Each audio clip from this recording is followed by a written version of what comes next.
Hey everybody, this is Rydo and we are back with another live stream of Hearthstone. Today is Wednesday, October 25th. We are into the Halloween event and I've got a couple of Whispers of the Old Gods packs to start off with because of that. Because it's Wednesday, I could try to get all the daily quests done. And that'll be fine. Then there'll be just 2 daily quests done for Friday, which will be fine. Or I could leave 1 and then there would be 3 on Friday. Ideally, the goal is to make Friday be the shortest streaming day because that's when people seem to be the least likely available.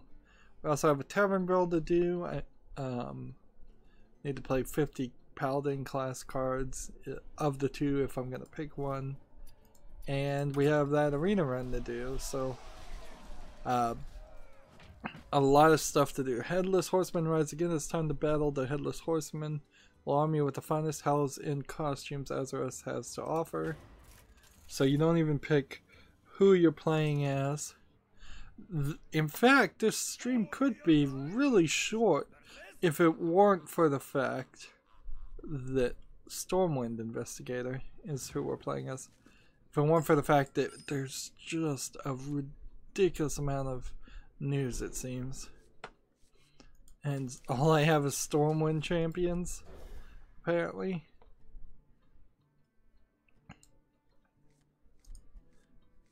Well, unless I start at the 7th turn, or 6th turn, this is gonna not work.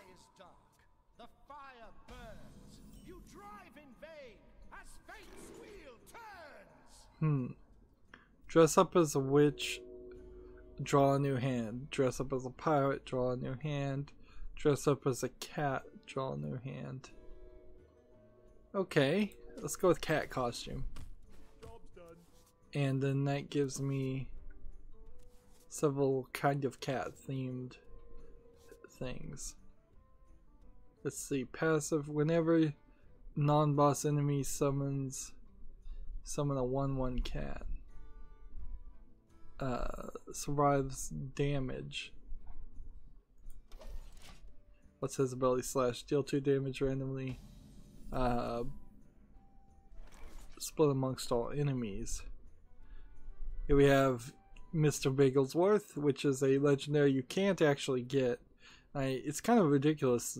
I mean, you could easily have that as a legendary, and I guess it just wouldn't make a lot of sense, and it would hurt with like Prince Malchezaar because sometimes you'd get the 0 mana 1/1 legendary for no reason. Another night on the prowl. Charge and this, and then attack. So I guess we're gonna have to read everything here since these are new cards. At the start of the turn, destroy this and summon 2 sinister squashlings.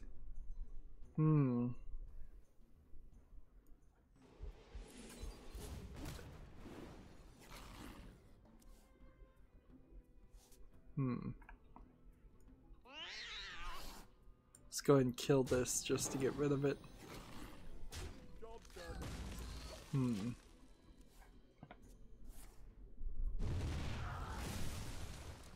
I guess I don't get to change costumes again, which, okay, fair enough. Another night on the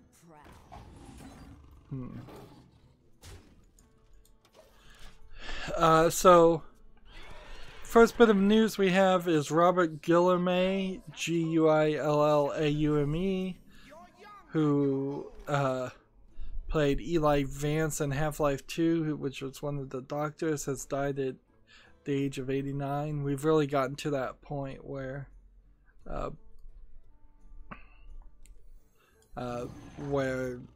lot of older people are going to just start passing in the video game industry. We're still not quite to the point where it's going to become commonplace, but it's certainly going to happen more and more. Mostly it's going to be the first generation of video game programmers and voice actors. so we still have a little bit of that. Red Phoenix is on the chat, I see, and he says hello. Hello, Red Phoenix. Let's do this.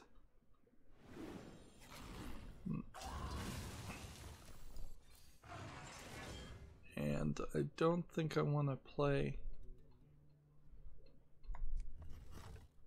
Let's see. This summons a new cat, so.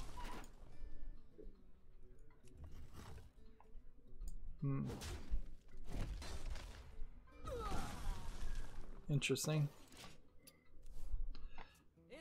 See, let's move on to the next bit of news. There's really nothing,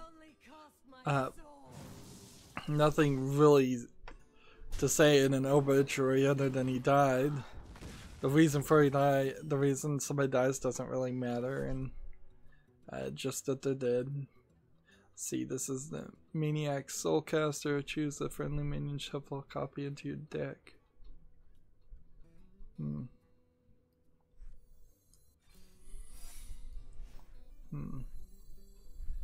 Give Beast charge. Here's what we can do now. This will work perfectly fine.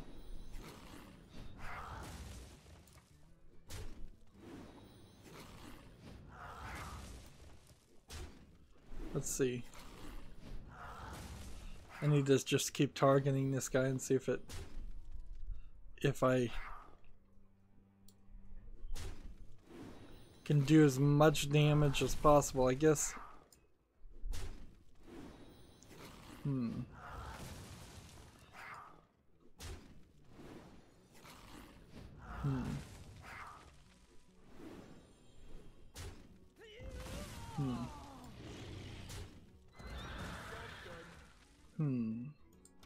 Probably shouldn't have killed the guy that was giving me my character's charge.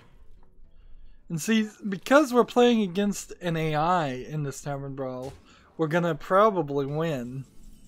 Like, it's always rather ridiculous how easy it gets when they don't have to build around the idea of you playing against somebody else in that 50% win ratio.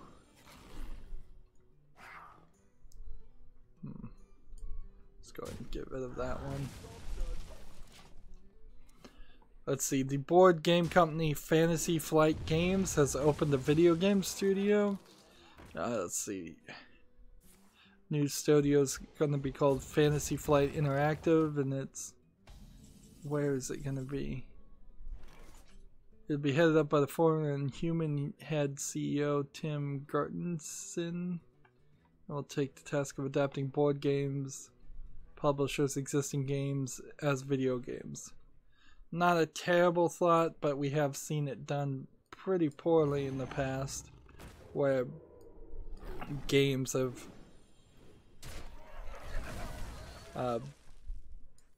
been made for video game format from board games, and then they kind of suck. Let's see. What I'd really be interested in knowing is, where is this company? And they don't have any data here. It's like, where's this office gonna be? Like, so pick your place in around the world. Apparently, somewhere around the world that company is making board games, turning board games into video games. Well, I'm not gonna ever discard that.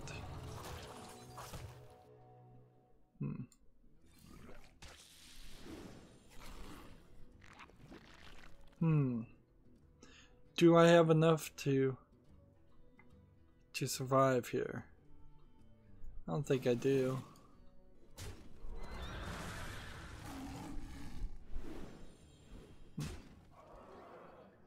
Oh no, I've lost. Yep, I have lost. Like, well, good move. Great move here. Can't even beat the AI.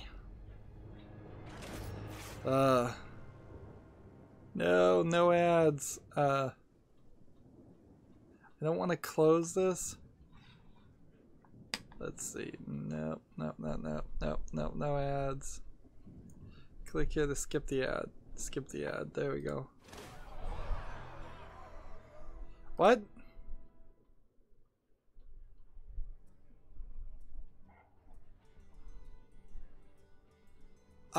That was crazy. It just gave me the pack for not even winning. I guess we need to try that again, but man, have they changed the rules of Tavern Brawls for this instance, or are they changing it from now on? Just you have to play. There's a game coming up for Switch called Blossom Tales of the Sleeping King. It looks like a top-down Game Boy Zelda game. Let's watch the actual trailer. It's the open-world action-adventure game, which is available for now on Steam, is coming to Switch. In it, players take the role of Lily, Knight of the Rose, and go on a quest to save the king.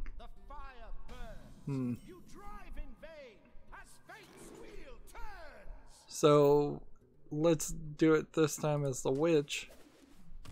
Job's done. Seems like you only get 3 options anyways. Yeah, this game looks exactly like a Zelda game, and I am glad to hear it's on Steam because I want Zelda games on Steam. So that's going on my wish list, which I've been having a lot of issues with my wish list lately because I just want so many of the new games. Like, I know I've got a lot of old games.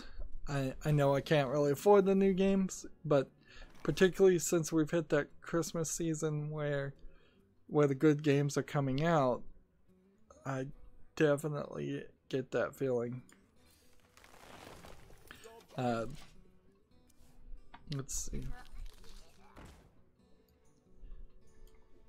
Let's see if this article here can...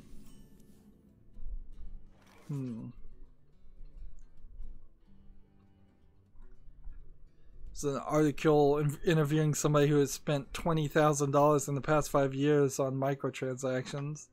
One of the whales, as they call them. What is this one? Discover a copy of a spell in your deck. Play this. Gain more attack.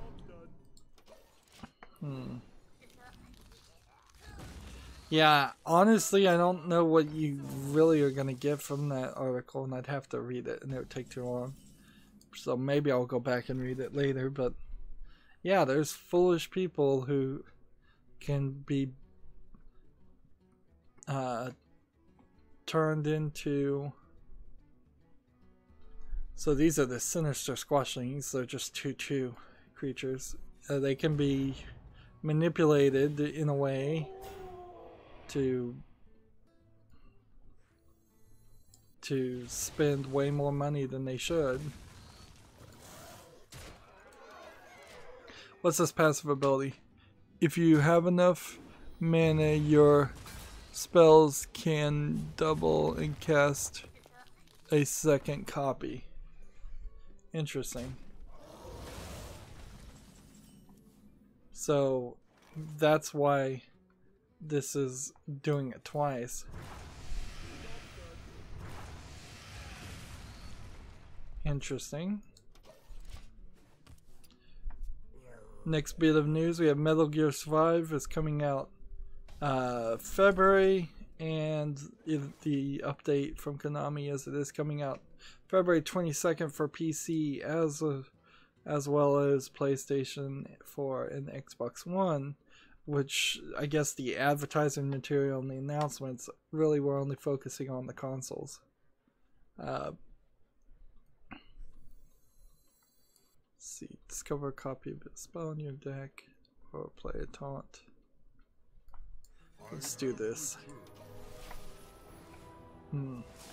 Now, I don't think Metal Gear Survive is really a game anybody should probably support, considering how awful Konami is and how you kind of have a major indication that even if you did support Metal Gear Survive, there's no guarantee that that's going to mean they make a Metal Gear Survive 2. If anything, there's a high chance that that wouldn't happen. Like, more than likely they just were in production of Metal Gear Survive when they fired Kojima, and they are just trying to milk it for a little bit more money before they shutter the whole company. They'll make some more pachinko games based on it, and that's about it. Deal 4 damage and restore 4 to your health, or summon a friendly copy.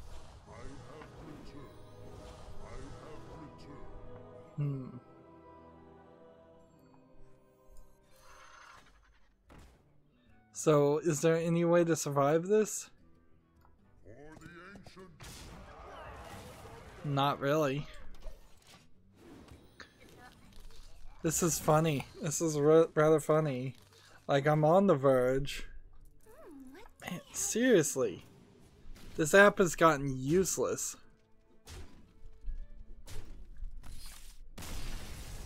Hearth Arena has gotten useless, and like, I'm gonna have to use it in very limited experience.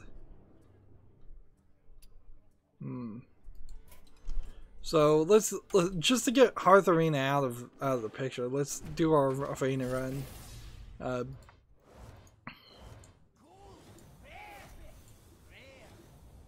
I got a golden rare. I guess I've kind of figured out to what I need to craft.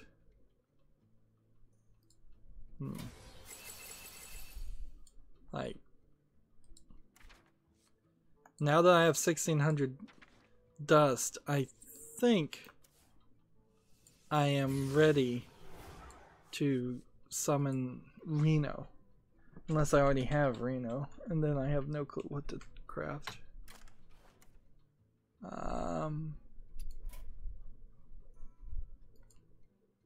Why is Reno not listed here? Because he's not one of those qualifieds. Oh, I already have Reno, so it would make no sense whatsoever to craft him.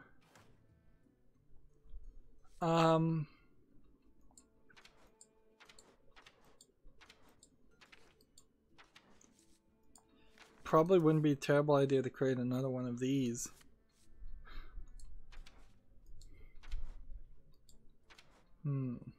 Are in crafting mode? No. So Clockwork Giant is no. Cast a random spell, Yogg-Saron. Death Rattle, bring all the dragons. 15 seconds, no. No. I don't think so. All targets chosen randomly. It has a little bit of an appeal.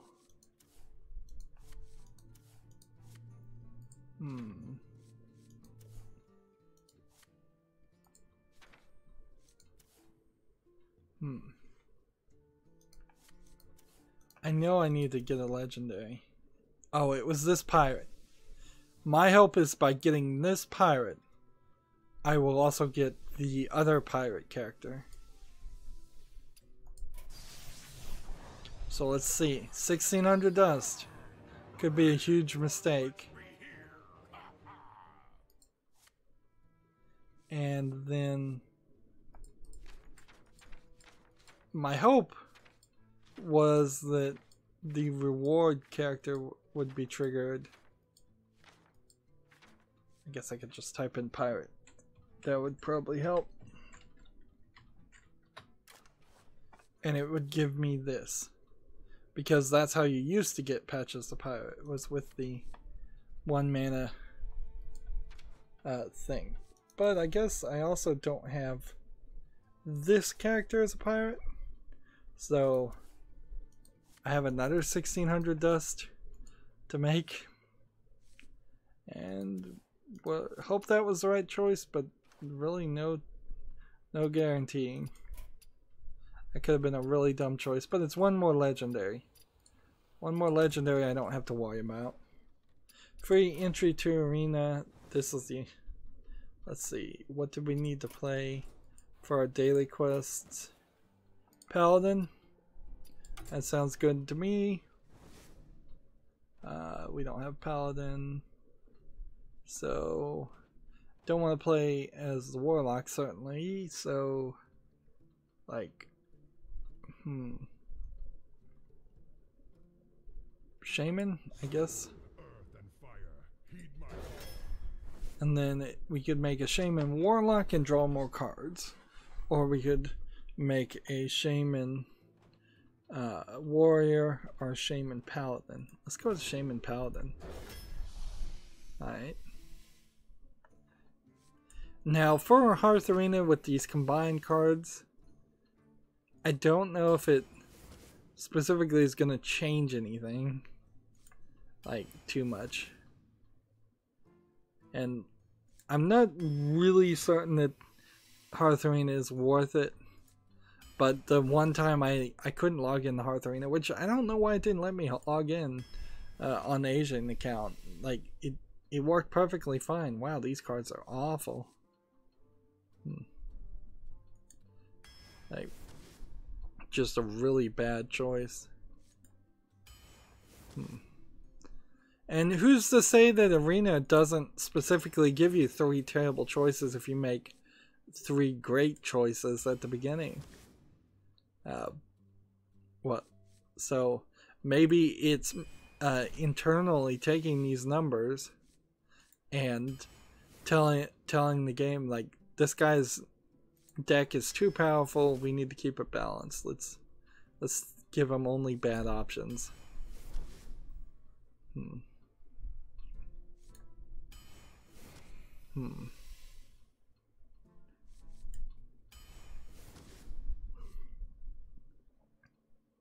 Haven't gotten very far with the news so far.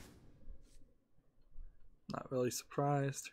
My hard drive is so full of Hearthstone stuff. I'm probably going to take a couple of extra days of not recording anything just to break up and upload old Hearthstone videos. Like, I just wasted 30 minutes trying to record something and my hard drive was full, my SSD was full. 1. So this is what is worth 1. According to Hearth Arena.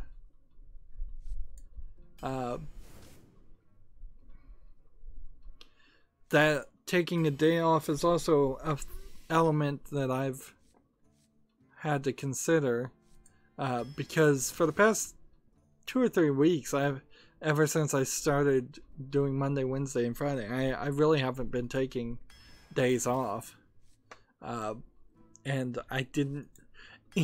Stupidly, in making my streaming schedule, I didn't really consider a day that I would take off. And I consistently do this, as I'm over ambitious. This event ends in 1 week.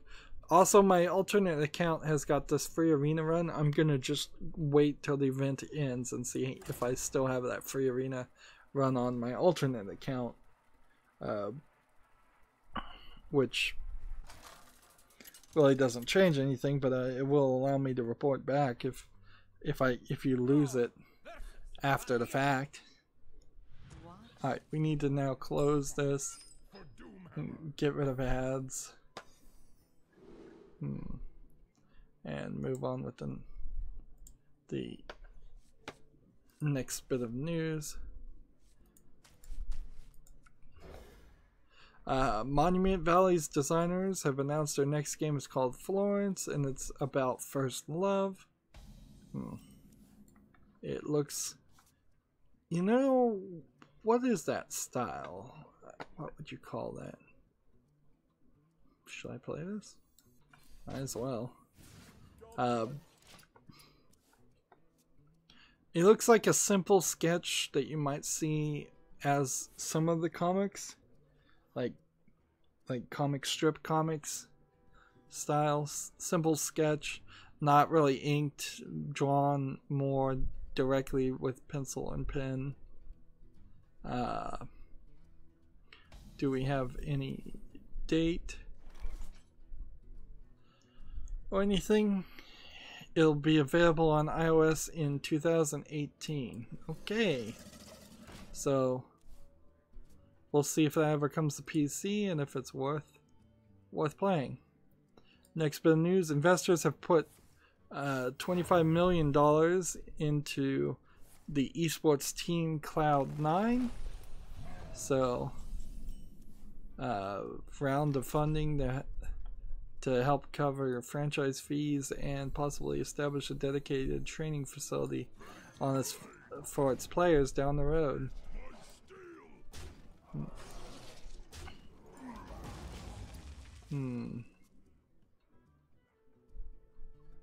So, I don't know why people would specifically fund an esports team, but they are. I guess the advertisers think they're going to get their money back through advertising that way. Lego Worlds, the PC game that was supposed to be this open sandbox thing and then just kind of got turned into an average Lego game, is doing monster packs for Halloween, which is kind of weird considering WB has wound down all of Lego Dimensions. But then Lego Dimensions also has put out some advertisements for Halloween too, so like they're gonna keep pushing both of them. I don't know if this is really news or just advertisement for a game that's already out, but the City of Brass has launched its first major updates with new traps, enemies, and relics. The first major update brings it to version 0.2. So a 0.2 update is not a major update by definition. That's not how the numbering system works. That is a minor update. And it shows more really about how unfinished the game is. Instead of saying that so they've announced the first little update to this game that's version 0.2. That being said, it looks rather good for version 0.2. There were almost certainly internal version numbers that were abandoned, but it's early access. There's a game that's called a British domestic horror game called Bon Bon that's on Steam today. Let's watch the trailer and see what it's all about. It seems like you're in a house, maybe as a kid. And let's see, there's a picture of a pinwheel and a backyard. I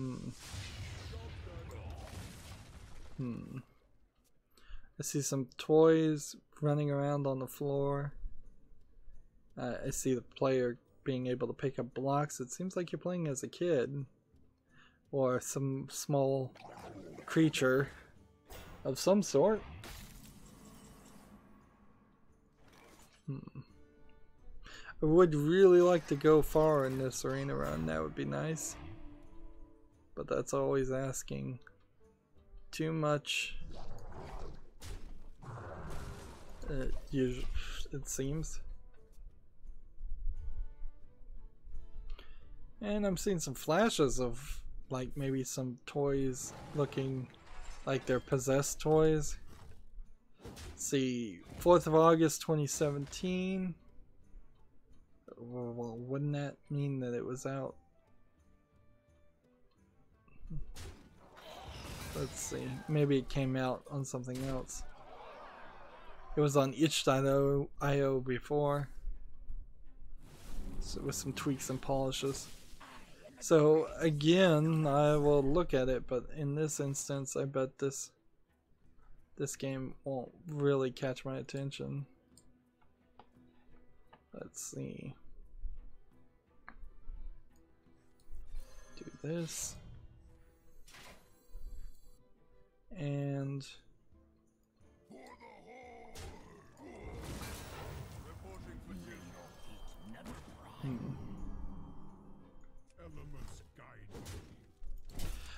Twitch Halloween loot crates contain temporary emotes, which is slightly interesting. I guess you follow. We're following with interest Twitch in general, that but giving something for free and it being temporary seems just kind of like a bait and switch type technique. It seems a little sleazy. Here, I was looking at people that I follow on my Twitter, and like one person in particular I know apparently they're banned, but there's a lot of people I was following that I cleaned up my follows and just said, look, I've muted these people a long time ago, and I really have no interest in what they were saying.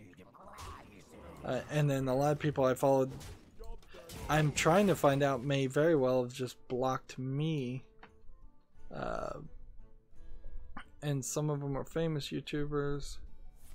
So, like this one is a famous Twitch streamer that actually works for Twitch. I don't know why I'm being cagey about it, though. I'll just say the name. It's Aurelian, Areylian. She's the lead community manager at Twitch.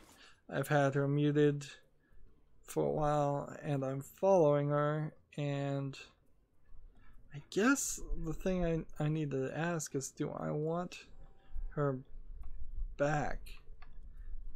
Like, the thing is, I think she stopped being a streamer. That's what it seems like, at least.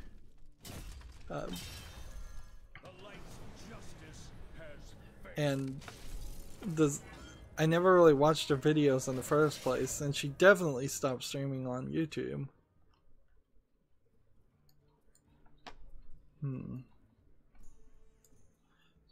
She was, I don't know if she ever was officially part of Mindcrack, the group of Minecraft players, but she was close to some of them. Death Gamers.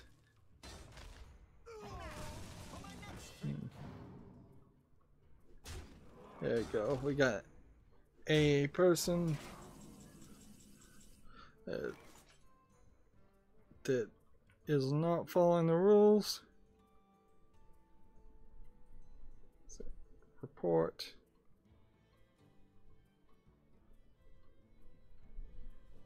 Spam. Report. Frostmourne calls. Yeah.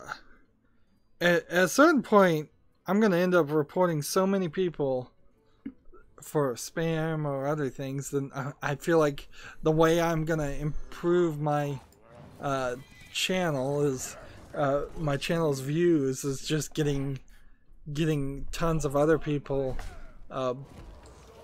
banned from YouTube completely.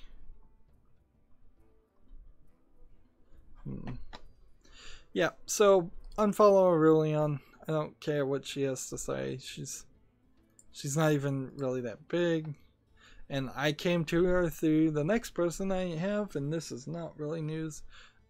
Chad Johnson, OMG Chad, who's a YouTube Twitch streamer, Minecraft still, and like he kind of stopped making videos that were worth watching. Like, and what's funny about OMG Chad too is that he was on what seemed like the fast track of being very popular via Tech News Today, not Twitch. Yeah, it's called Twitch. This Week in Technology, or yeah, Twit. But he apparently fell in disfavor with the person who runs Twit, which seems that it'd be very easy to happen, and he didn't really work with enough people to continue his own channel, and so now he's just kind of fallen into mediocrity of doing the same how-to Minecraft channels, getting unassuming fewer and fewer views each time. So bye bye to Chad. Let's see. Packrat, another Minecracker, who was a Minecracker. I don't think he even makes videos anymore. Let's see. I guess he does, but I don't care about his videos. I'm really going through everybody's who I used to watch on YouTube, and like just I fell out of favor because I was tired of watching the same Minecraft things over and over again. But I used to be so big into that, so we can unfollow him. Let's see. Let's see. I'm following PewDiePie, but he's muted, and I think I'll stick with that one. Like, I really don't.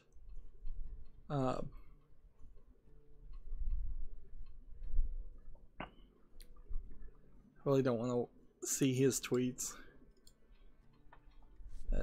I'll follow him, but just kind of out of some weird solidarity.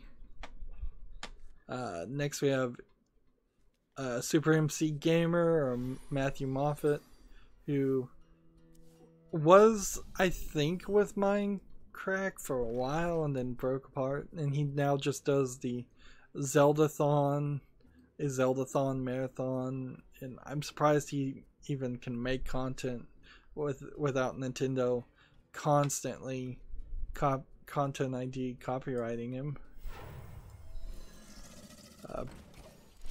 because he kind of directly only covers Nintendo things. Like, he'd probably be the one person I could even think that might actually be in the Nintendo partner program on YouTube. Regardless, unfollow him. Seth Bling, another Minecracker. I'm really just going through all the Minecrackers, aren't I? Video game designer, engineer, and hacking on YouTube and Twitch. So he's not even a streamer in his mind anymore. He barely puts up anything unless he's got something new to say. He's streaming on Twitch every now and then, but he doesn't. I haven't seen him stream or put any real videos on YouTube. And sometimes he does something interesting, but I'm not following him on Twitter, so I can go ahead and unfollow that too.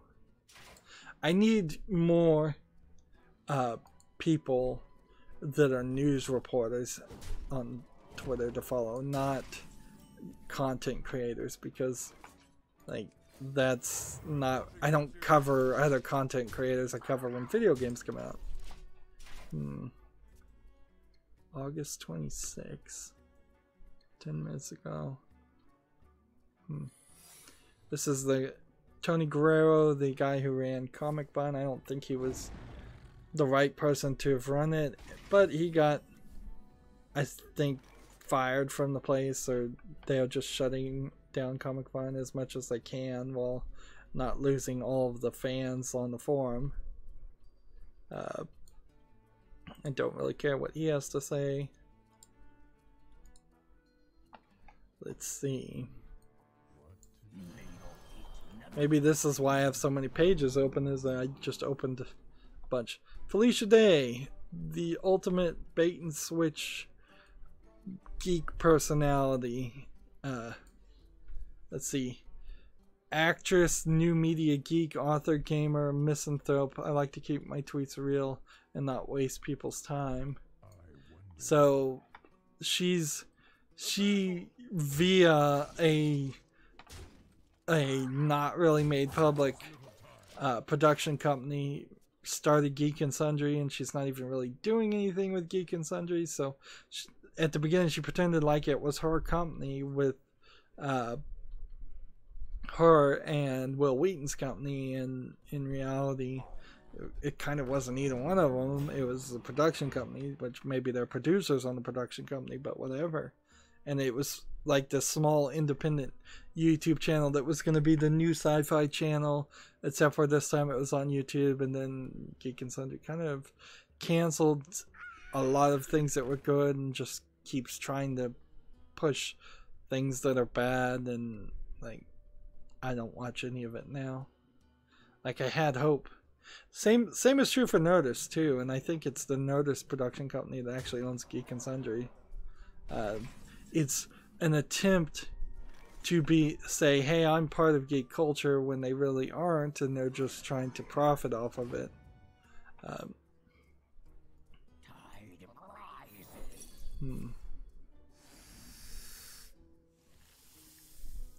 I've already lost once on this arena run, but there's still a chance.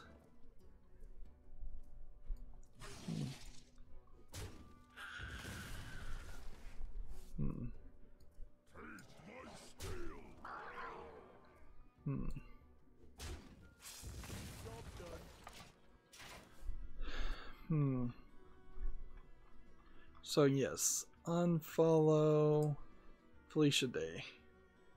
Like, the thing she'll be most famous for being known for probably is the fact that she was a character on Supernatural for a couple seasons, and they killed off that character. She's also a great example of like YouTubers who immediately ran away from YouTube and their YouTube audience to try to go for a bigger, more mainstream audience. Like, there's Hannah Hart is the same way. As she's one of the biggest YouTubers, and she's now just kind of run away from that to do a Food Network show. So she's kind of abandoned her audience, but she did it long ago that she abandoned it because she quit doing her My Drunk Kitchen series with any consistency. Next I have Norman Chan, the editor and runner now of Tested.com, also formerly of Maximum PC and PC Gamer, and that's really funny because he, as far as I've heard from him, he seems not to be interested in video games at all. So how he worked in a video game, two different video game publishers, when he seems to have no interest in video games at all, is confusing, but not really even surprising. Speak your peace.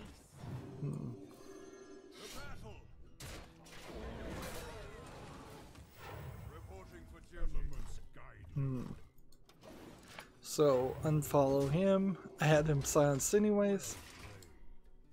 Let's see. Will Smith, the runner of the Foo Show and the previous former runner of Tested.com. And he also does some Adult Swim live streams that they animate live or something.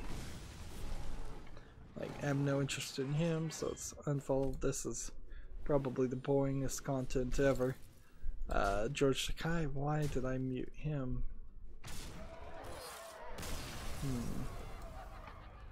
Oh, I can tell why I muted George Takai. He's too political. And so we'll unfollow him.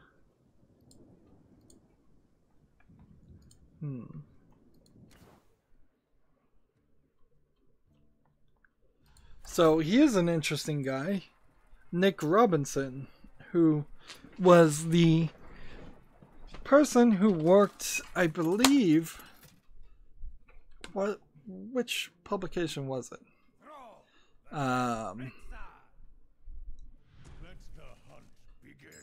I guess he got fired, but he was working for a video game review company. He got accused of sexually harassing people before this whole Me Too stuff happened, and the entire video game industry chose not to report on it, pretty much. They never reported on it at all, for the most part. And he's just talking about video games on his tweet, so is continuing to do it. And I even heard recently somebody still trying to excuse the accusations against him because they said he was just really bad at flirting with people. And I'm like, well, isn't that the exact type of arguments that those type of people always dismiss? It's clearly a double standard. So yeah, I have no reason to follow him. Unfollow him. I really thought there was going to be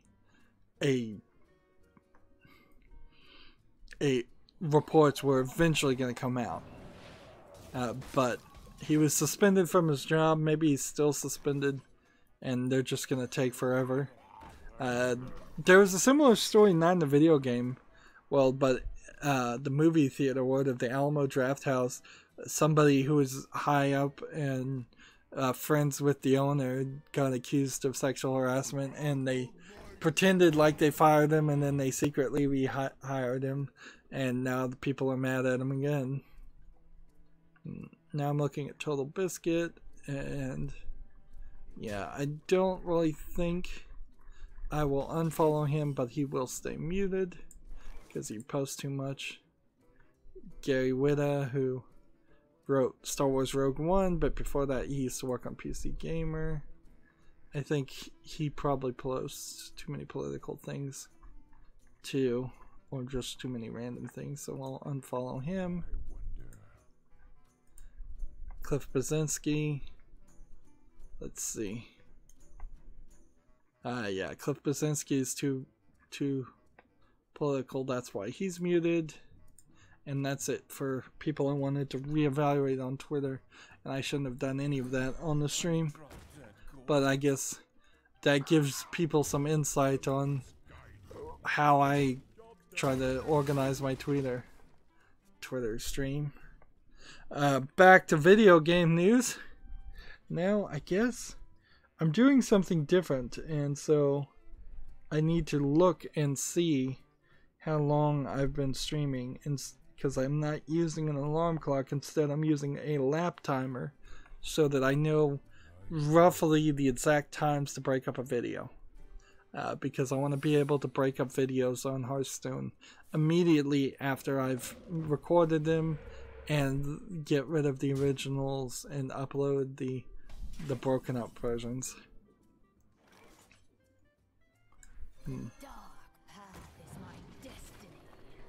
Let's go ahead and kill this, and let's go ahead and kill this, and I guess we need to see if this is going to be an explosive trap or not, and it is. Microsoft is killing the Kinect as production shuts down, so no more Kinect games. I don't think that was super surprising for anybody. Like, we haven't seen any announcements for any Kinect games in a very long time. Steam now allows you to give digital gift cards for credits and currency, which is nice. Like, so theoretically, I guess, instead of having to get Steam keys and give them to me if people wanted me to play a specific game or just support me. Now, better than watching ads. Like, if people felt guilty for using an ad blocker while watching me, they could just friend me on Steam, give me Steam gift cards, and then I could afford games, and that reduces the number one actual money-wise cost of running this channel. And it makes it a lot easier to continue to run a channel that's not making any money if you don't have to struggle to find that extra amount. Of course,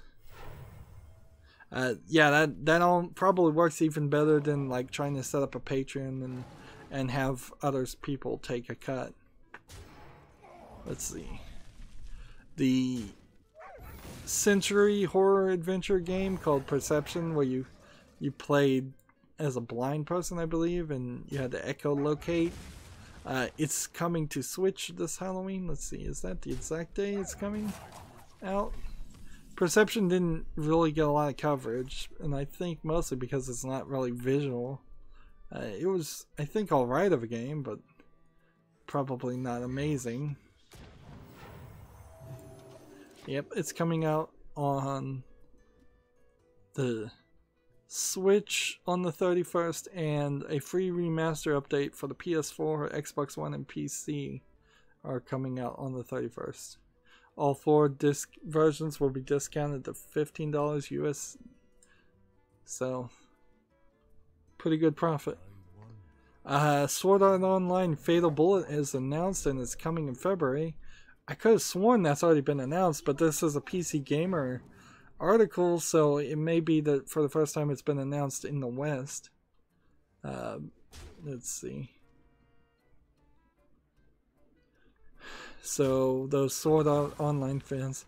The irony about Sword Art Online, though, is all these games are coming out at least a year too late for there to be any real popularity in the series. It's way too late. Like, you might get some sales, certainly, but it's not anywhere close to what you would have gotten had you tried to release it as soon as the anime was out. And that would have been a season. The Fatal Bullet is the season 3, I believe, of Sword Art Online, so you would have had a couple of years after the initial success of season 1 to work on, develop, and quickly put out a game like that. There's a trailer for a game called Bubsy the Woolly Strike Back. It's a Halloween trailer. When is this game coming out? Bubsy was an old, like, PlayStation or Sega game. I think it was a Sega game. It's coming out on Steam and Good Old Games on October 31st. October 31st feels like an odd day to pick to release a day. And like, Bubsy is kind of, I think, a sarcastic character. And so somebody in a Sonic costume shows up trick-or-treating, and he just slams the door in his face in this trailer.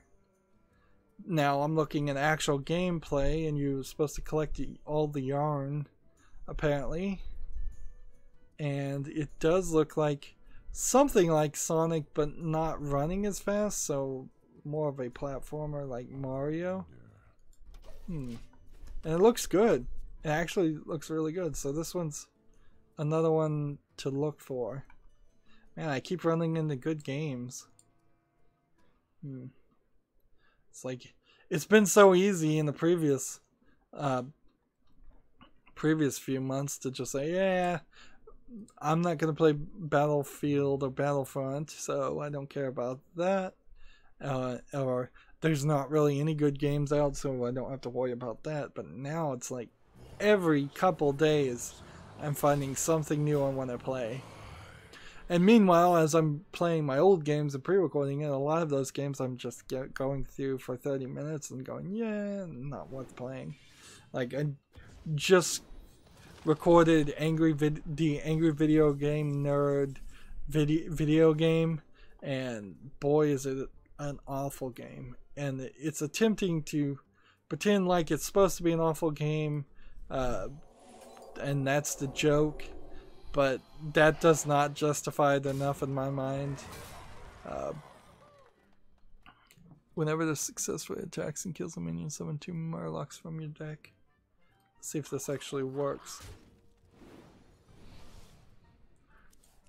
Maybe. I had 1 Murloc to summon. Max the Curse of Brotherhood for the PlayStation 4 launches November 10th. Interesting. I thought that had already come out. Yeah, it came out in May 2014 for the PC and Xbox 360, and it came out for the Xbox One in December 2013. Wow, so they backported the game from the Xbox One to the Xbox 360.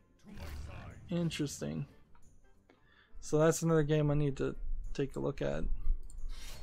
So many games. There's a game called Deathmark for the PlayStation 4 and Switch. It has an additional episode that is due out as free DLC for the PlayStation Vita.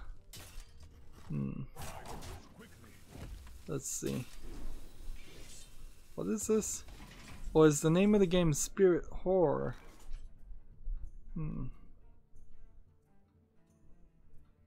No, the name of the game is Deathmark. But there's something more to it.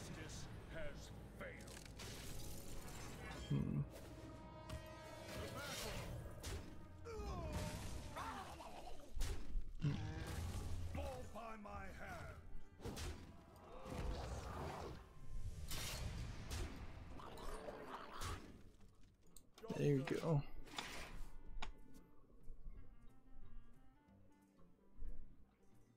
PlayStation 4 and Switch versions of Deathmark will add a new episode called Urban Legend Little Red Riding Hood of the Rain, which has the same volume as a chapter from the main story in the spirit spots and the event CGs to make up.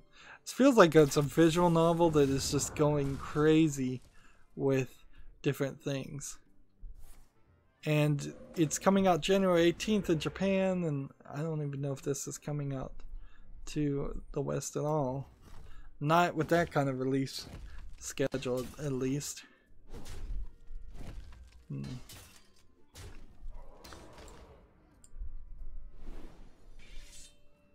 Let's see, there's a trailer out for World End Syndrome. World End Syndrome, it's a Japanese, looks like visual novel game. It will launch on the PlayStation 4, Switch, and Vita in Japan in 2018. The frozen throne calls. Let's see, can I do this?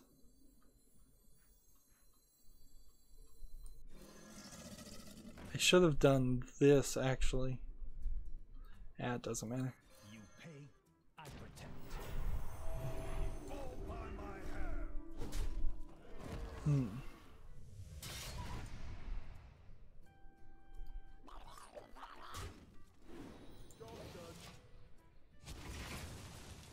Let's see. Is there anything? The game is set, World End Syndrome is set in the seaside town. The protagonist moves around after an unexpected turn of events, and he meets lovely herons and has an unforgettable summer. Yep, that sounds like a romance visual novel to me. Let's see, we already talked about Sword Art Online Fatal Bullet. Assault Android Cactus for the Xbox One launches November 7th. Let's see, it's an arcade style twin stick shooter. You don't get a lot of those for PC, Mac, and Linux on September 2015. So it's already out. for a couple of years in the PlayStation 4 in March 2016. So everybody except for the Xbox has been playing it for a while.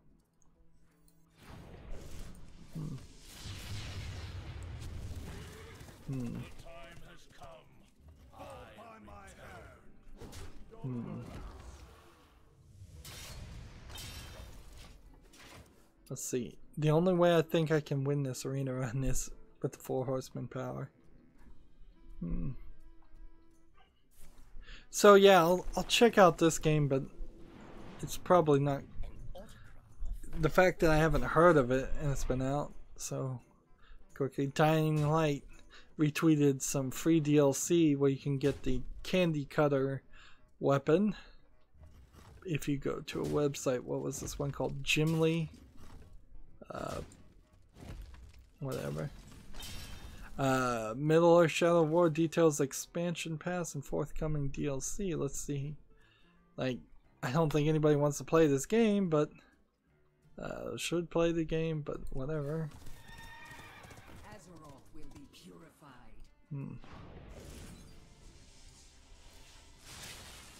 Probably should have killed this one, but I guess I have to do that.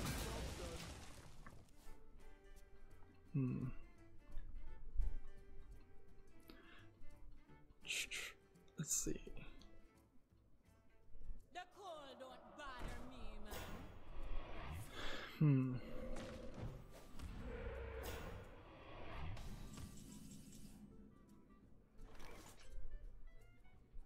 I'm trying to read all of this. Okay. Slaughter Tribe Nemesis will be brought to life through the Nemesis system along with legendary orcs with new missions.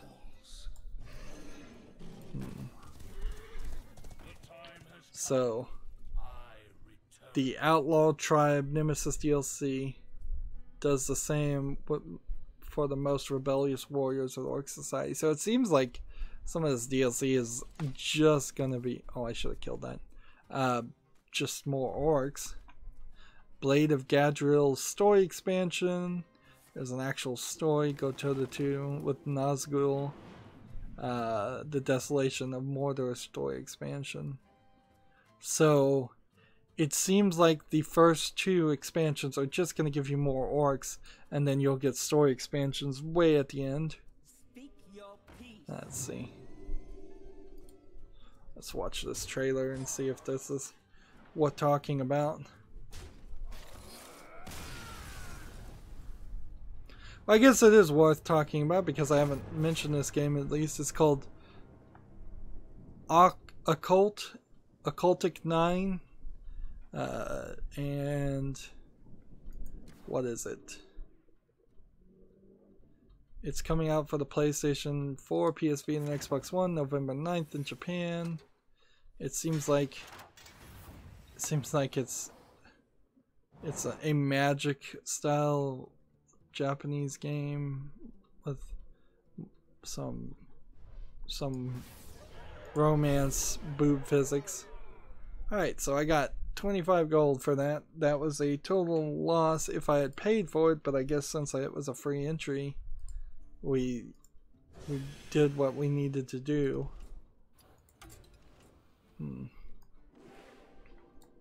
Yeah, I really can't even tell from this TV spot what the game is supposed to be. It looks like it might even just be a music game or rhythm game. Like, so yeah, I can tell you that there is one image of a woman, a girl with a giant like G cup breasts. So they're letting you know what you're in for. Alright, well, let's see. I need to just play Paladin cards, and then we can kind of move over to the European account. So we'll do that in the next recording. Stay tuned if you're watching live. That's going to be it for this recording. As always, I ask you to like, share, subscribe, comment, and watch every second of my videos. If you want to friend or follow me on basically any social media sites, there's a whole bunch of links down below. Thank you for watching. Have a good evening.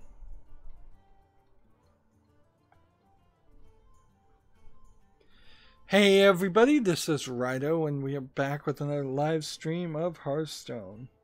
This is October 25th, Wednesday, and we are going through, we did the arena run, we got the Tavern Brawl even though we didn't win at it, and let's see, all I really needed to do is play Paladin cards.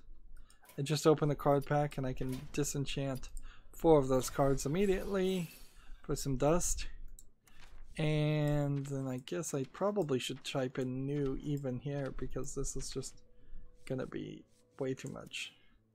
Someone, a random friendly beast that died this game. Nice. So, do I have a Paladin deck ready to go? Yeah, I can do Shield Silver Charge as the deck I need to play Paladin cards, and it won't be too bad. And we can play ranked, and we can go here and do that, play wild. We're going through the news. There's a lot of news, although I sadly got into a big portion where I was just looking at people that I was considering unfollowing on Twitter and wasted my time on that. But you know, at a certain level, this entire stream is me doing paperwork and doing double duty on my channel. It's specifically here so there's not a lot of off-screen or silent play if I can avoid it, because that's where a lot of extra work comes in, is if I'm playing off-screen or silent play. None of these are Paladin cards. I think this deck is not what it used to be. The game D-Blob for the PlayStation 4 and Xbox One, it's came out for the PS3 and the Xbox 360, I'm pretty sure, before. So it's getting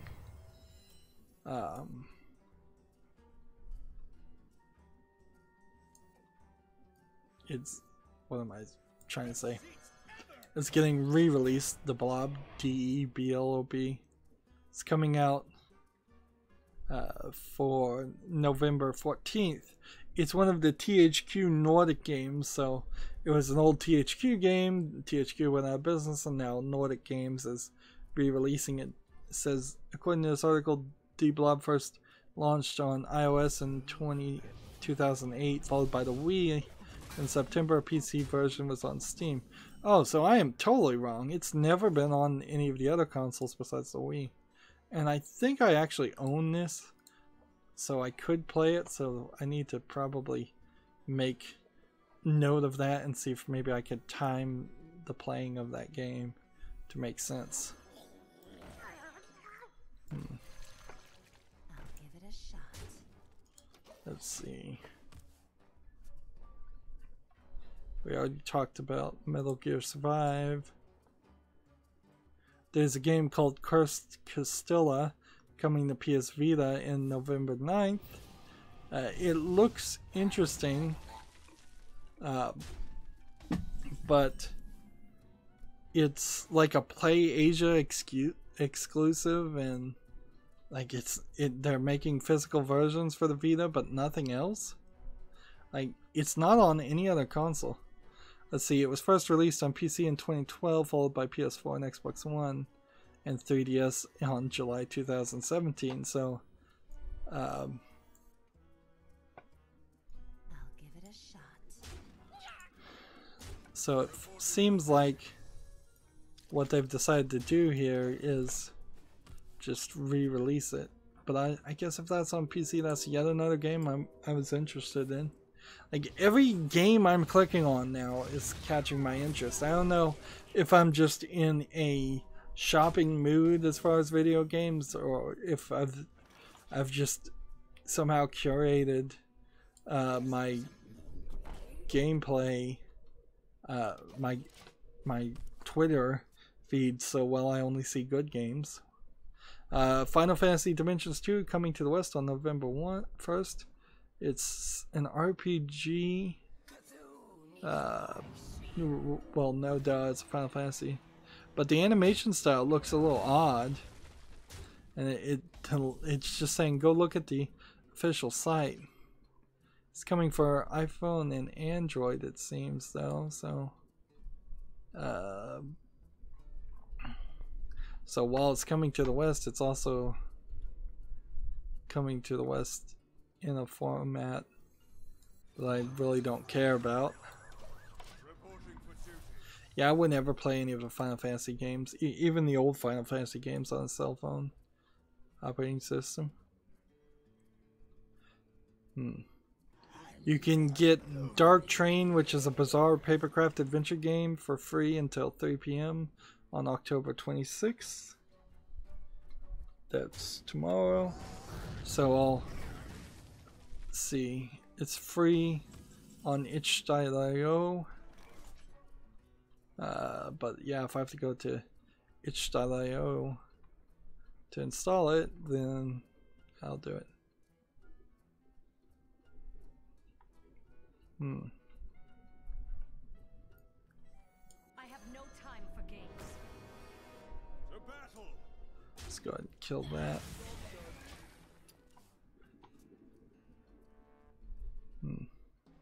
If you want a Steam key, you have to chip in at least 50 cents. This minimum donation will put in place to combat bots illegitimately farming game keys, according to the person who did it. So 50 cents for a game, but you'd have to go to itch.io if you've been to itch.io before and have an account and everything. No problem there. Just that's not the instance for me.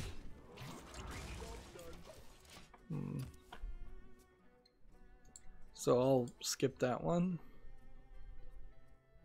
Here's Your Gamer ranking all of the Assassin's Creed games in order for no real reason other than the fact that it's an advertisement for the new Assassin's Creed game. And it's not like anybody's ranking of Assassin's Creed games are going to be vastly different anyways. The bad ones are universally agreed as being the bad ones, and the good ones are universally agreed on as the good ones. A game? So kind of you to join me. You're sure? Harvest Moon Light of Hope is coming November 14th to Steam ahead of consoles. Now, the important part to remember about this Harvest Moon is everything I've heard about it is that it's not really that good, and it's definitely not made by the person who made the original Harvest Moon, because there was a split there, and the people who own the rights to the name of Harvest Moon are not the actual artists or creators of it.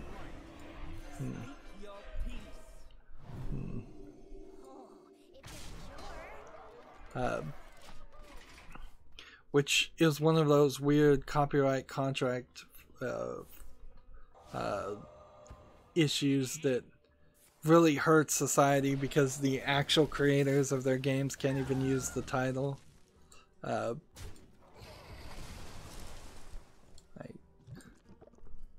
There should be some like copyright rights that you just cannot sign away or contract out. Like corporations, inherently, I think it would be nice if they couldn't own, well, any intellectual property. It should be something that the creators own and they license back to the corporation they're working for. Don't test me.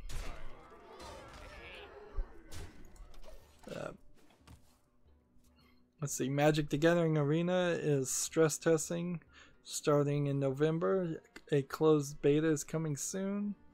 I guess I'm keeping my eyes on the idea of going to Magic the Gathering Arena. It's something I could think of doing, but if I do it, it's going to definitely be in exchange for Hearthstone, and I don't see a real reason to do that.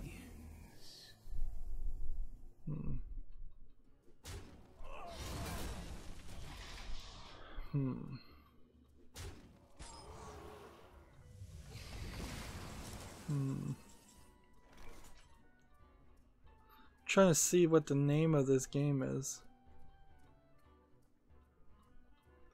Like, there's a game here that's not going to be released until 2018 called Exception, I guess is the name of it. What would Uther do? All realities, all dimensions are reporting for duty. Evil will be purged. It's this like neon lit action platformer game. It looks pretty cool, but it looks very fast paced also. But we'll have to wait and see on that one, I guess. Let's keep going through all this news. There's a game called Metal Max Xeno for the PlayStation 4 and Vita. It's a true end of the century RPG according to the creators or the authors.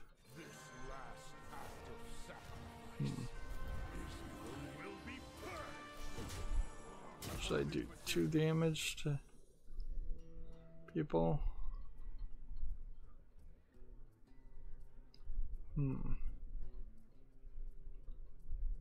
I've got to protect myself, so if I do this,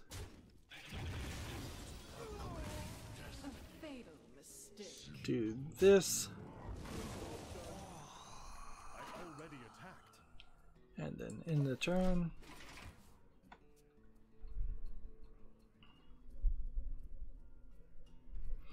let's see,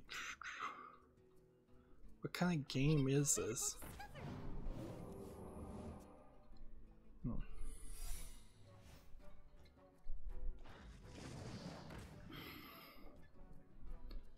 Well, I guess it's just being announced, so no real details here. It will launch in Japan in spring of 2018. The game is set here. Seems to be more of an RPG style, like Final Fantasy game.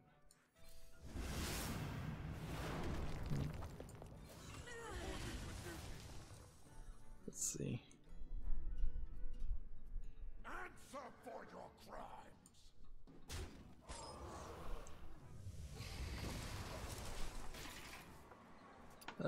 Arc System Works has launched.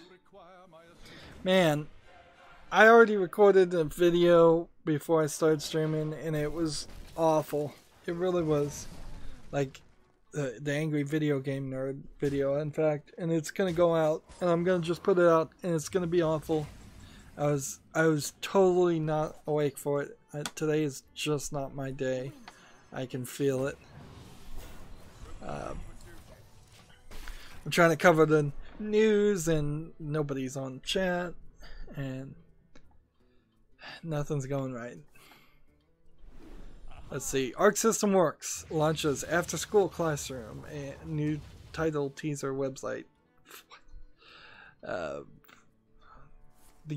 It's a game called World's End Syndrome. Okay, so so they made a website, gave it a title, and then they gave the game a different title. There's a second teaser trailer for Digimon Story Cyber Sleuth Hackers Memories. We've known about it. It's coming out in Japan December 14th. And how many Paladin cards did I play? Like none. We need to come over here and make a Paladin deck. That did not work at all.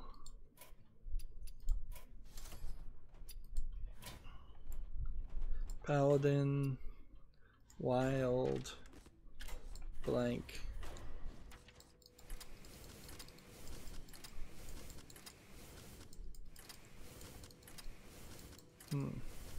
I guess I could autofill a deck like this, but then I wouldn't get the cheapest cards.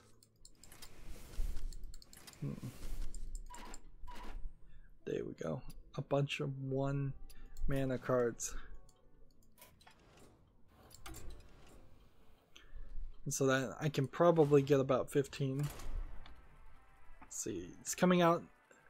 Digimon is coming out in North America and Europe in early 2018, so it really is happening. Let's watch the trailer just for my own interest of Digimon, what it looks like. I think it doesn't really look much at all like what the old Digimons are.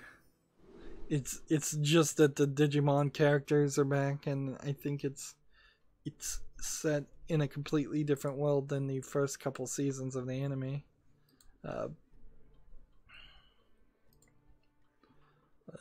We'll go ahead and accept all of those. Yeah, totally new characters, more outlandish looking characters, and you could pretty easily take a bad game and just add Digimon to it. Reporting for duty. Yeah. I never really had any great love for Digimon in the first place. So, next game we have a game called Rico Love and Photocano. Producer announced a PlayStation 4 love simulation game. What does... I swear, half of these stories I read, I don't even understand the first title.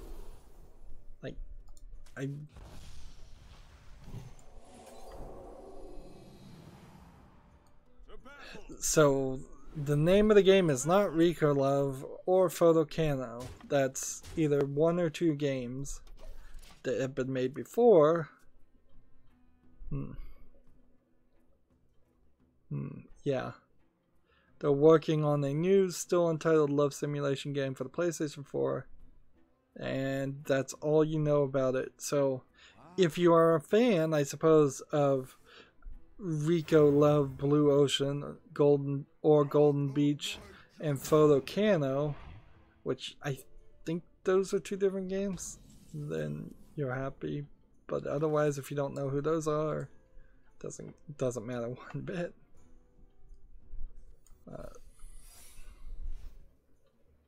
Let's adapt.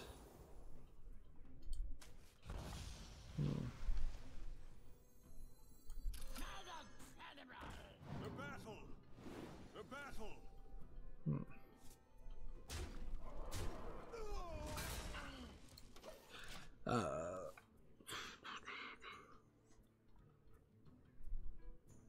Two more characters have been confirmed for the game. A certain magical Virtualon. That doesn't really mean anything to people who aren't a fan of that. And it's really too detailed to probably cover. I mean, I could say the characters are Kaori Kanzaki and Afmard MC, and Monoharu Tashimikado and Dordre, and half of those names I think are tanks that the characters use, if that means anything. They're like mecha robots or something. And this looks like it is a mecha robot fighting game.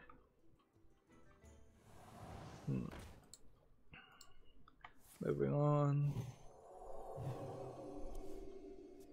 Let's see. Maybe I just have a bunch of garbage as news. There's a game called Lonely Mountains Downhill Bikes on Kickstarter. It's a downhill cycling game, but it looks like a 2D side-scrolling version of that. Like, let's watch the Kickstarter trailer. No, it looks like low polygon, bad animation 3D graphics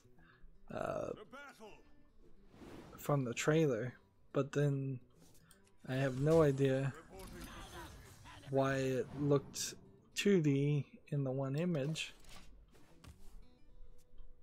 And yeah, it kind of looks like an asset flip of a game. Like all of this low polygon animated stuff could be just purchased out of Unity easily. They're doing something slightly interesting with it, but with a downhill cycling game versus just another like DayZ Unit Z clone. But yeah, I'm not really seeing anything here that would want me to kickstart or recommend people kickstart Lonely Mountains Downhill. To battle. Reporting for duty. Wonder if I should heal myself. But yeah, Kickstarter games are going to get covered from now. Street Fighter V gets an ever-changing ninja character called Ziku today. Street Fighter V. When the Street Fighter Arcade Edition, like finished edition, comes out, I think I might actually put that on my wish list. I know it probably won't be good with Street Fighter, but I think it's probably the right point to start trying to learn. We already talked about World's End Syndrome, so that's a repeated article. The Escapists 2 has a Wicked Ward DLC for Halloween, so if you're still playing the Escapists game, the Escapists 2, there's some more DLC there. I don't know when. Like we already talked about, Blizzard lets you now gift Hearthstone cards packs to friends. I looked at that. It seems like you can do it from the shop tab on the app, but you still have to use money. So inside of Hearthstone you can't do it, and using gold you can't do it, because I was going to use my alternate account to give myself several more packs of gold, several more packs worth of several more packs period, for my alternate account, but you can't do it on the cell phone, it seems, at all, and you have to spend real money. I would much prefer, now that both stories have come out and you can get digital gift cards sent, you can send those and gift those on Steam. That is way more helpful than people sending me card packs, if either one of those ever did happen. Like, let's see. Next bit of actual video game news. We have a game called Yomi wo Seiku Hana, and it's been delayed to spring 2019 in Japan. And it's a non-dungeon RPG that was originally supposed to be in spring 2017, then it was delayed to 2018, so clearly it is not in a good place as far as let's see, it's not in a good place as far as production goes, and it will almost certainly come out, but it probably won't be that good, and there's a decent chance it won't come out in the West anyways. I never planned to. Well played. There's an article I plan on reading later about translating games. You might want to check that out. Nintendo has quietly added GameCube controller support, which is weird because to get that to work, I think you need the GameCube adapter to USB.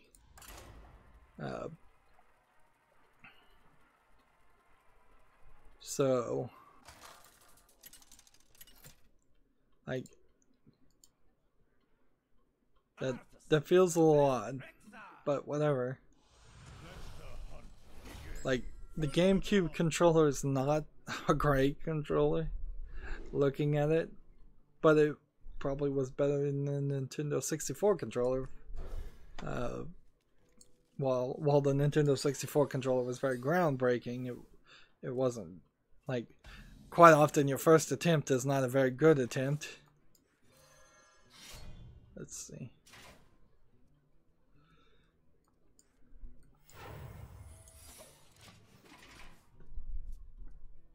Let's see. Death End Request. Quest. QUEST. Launches March 1st in Japan. What kind of game is this? For PlayStation 4.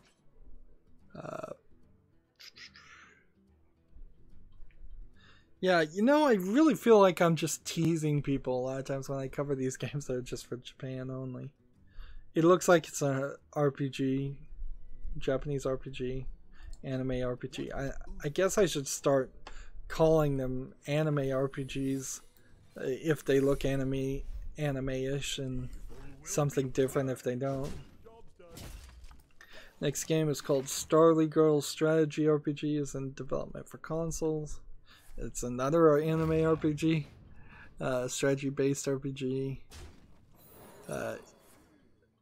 Let's see. Apparently it's kind of a console version of a cell phone game. And that may be the new trend we start seeing, is a lot of games are going to establish themselves as cell phone games and then eventually make their way to consoles. Starbreeze Studios has handed the majority control of Star VR virtual reality platform to Acer. I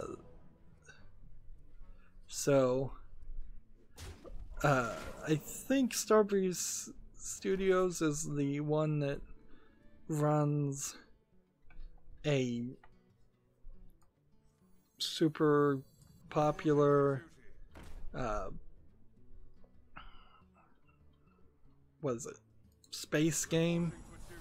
Space flying simulation game. And I guess maybe they negotiated to sell it. Let's see.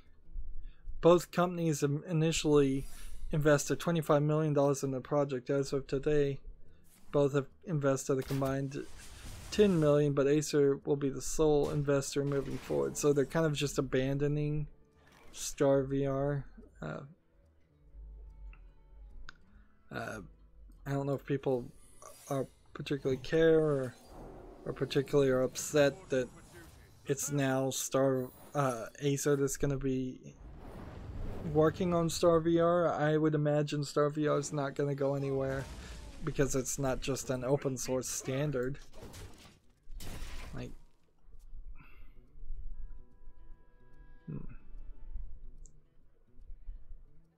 let's see. If I search Starbreeze Studios, what game are they making?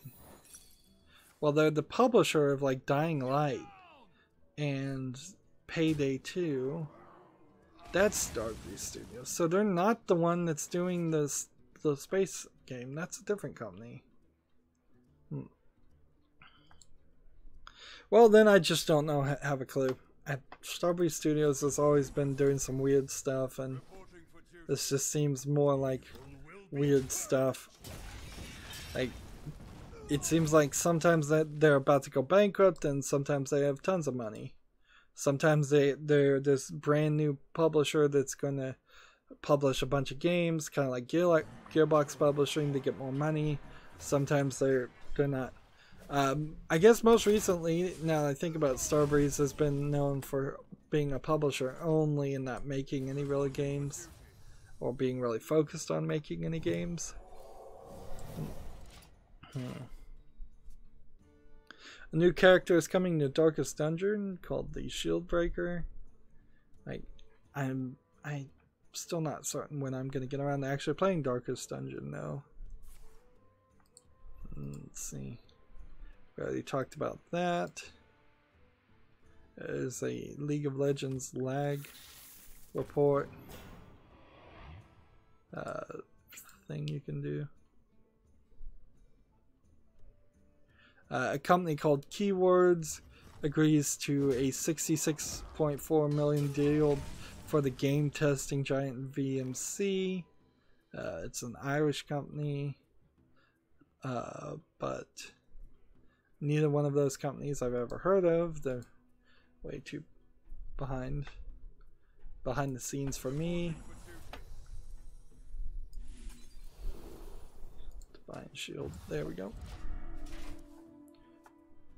Yomawari Midnight Shadows is now available on Steam, if that interests anybody. There's an Explorers bundle right now that has Abduction, Tacoma, Firewatch, some Sam Ross 3, and The Witness, and Queerin, Undying Thoughts, all bundled together for about $16. However, let me point out that they are throwing Firewatch in there, which is a slightly different game.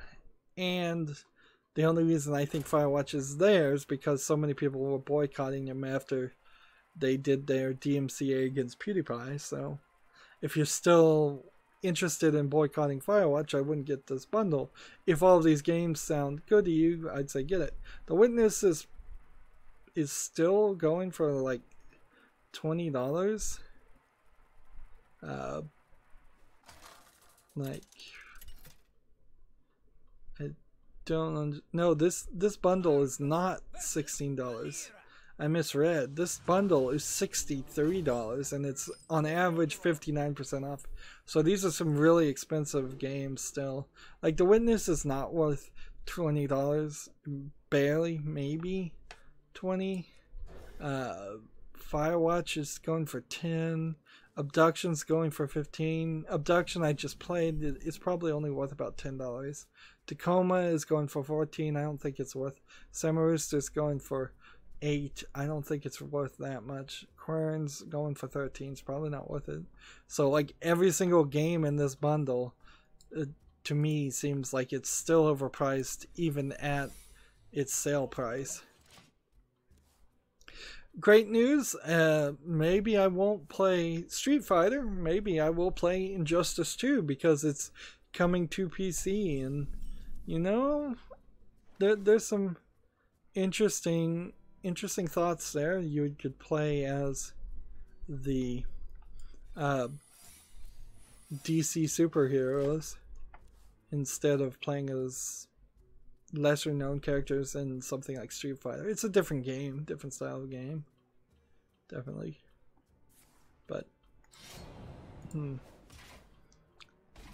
something to keep in mind, Kingdom Hearts PS4 collection has been listed on Amazon Germany, so the Kingdom Hearts HD 1.5 and 2.5 remix and Kingdom Hearts 2.8 Final Chapters Prologue all mixed together.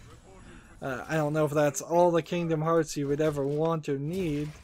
There's so many different versions of it. It includes 9 titles apparently. Kingdom Hearts Final Mission, Kingdom Hearts Raid Chain of Memories, Kingdom Hearts 358 2 Days, which is a movie apparently, Kingdom Hearts 2 Final Mix, Kingdom Hearts Birth by Sleep Final Mix, Kingdom Hearts Recoded Movie, Kingdom Hearts Dream Drop Distance, Kingdom Hearts 0.2 Birth by Sleep, A Fragmentary Passage, and Kingdom Hearts X Back Cover, which is a movie. So you wonder why they can't get to Kingdom Hearts 3. It's even worse than Half-Life 3. They just keep remaking the same thing over and over again. Here's an article about the best flash drive. Apparently the best one is the SanDisk Extreme CZ80 for 32 gigabytes. For according to PC Gamer. These are just advertisements though. Like, it's literally just an advertisement with Amazon affiliate links. I swear, PC Gamer is the worst, most obnoxious advertiser website I see. I wish I could stop following them, but I gotta find somebody else that actually tweets reviews and articles still. There's a game called Airport CEO where you play as a airport manager, and it doesn't look great, but if you ever wanted to be an airport manager, I guess it's out there. Here's a video to a Mirror's Edge world record speedrun that might give you motion sickness. No duh. Like when you're talking Mirror's Edge, I might as well assume it's gonna give you motion sickness. Let's see. Hitman Game of the Year Edition is going to reactivate all the elusive targets you haven't done, and from the way I've understand it, you're going to get one attempt at each elusive target, which will still kind of suck, but it at least is giving you an opportunity. I imagine eventually that the game will get updated or patched so that you can do elusive targets as many times as you want, even though that's kind of contradictory to the name. This is also the first update release of Hitman as a property that IO Interactive had to buy Hitman from its parent company that it broke away from. So if you want to support IO Interactive, which is probably a good idea because they've now gone indie and we need more indie companies and not giant Ubisofts or EAs out there, I would recommend considering getting Hitman Game of the Year Edition just to make sure they're funded.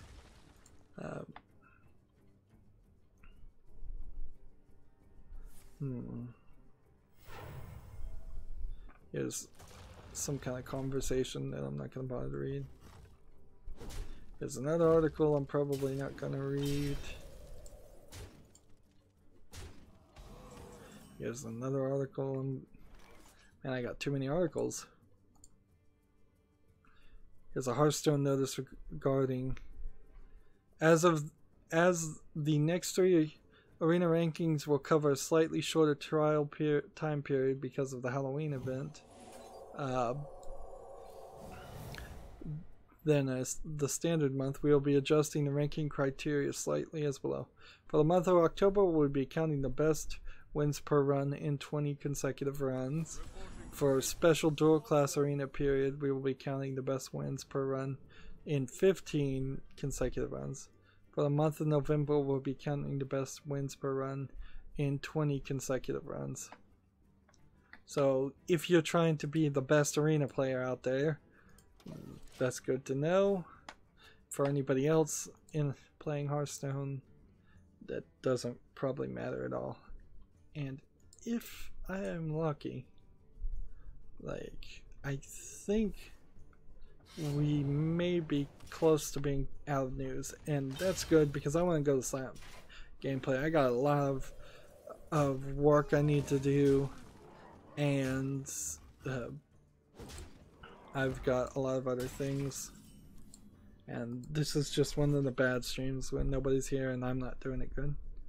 Animal Crossing Pocket Camp for smartphones launches late November, so if you want Google Play and iOS, it's not saying a specific date though. Like, I don't even have to play too much Silent Play today. Also, I just have to get a little bit of the daily quest done for Friday, and hopefully Friday will be better. Reijin G Liu P is going to have a physical edition launched January 25th in Japan. What in the world is that? I have no idea. Let's see. Is based on the Jinru werewolf game in which the killer the werewolf mixed in a group of people and is elected and executed through debate. But with additional elements such as Japanese style horror and loops, the game is available now in Japan for PlayStation 4, Vita, Switch, PC, Android, and iOS. I've heard of the board game called Werewolf, so that's a if that came over to the West, that'd be interesting. And where are we? We got the Paladin class cards done.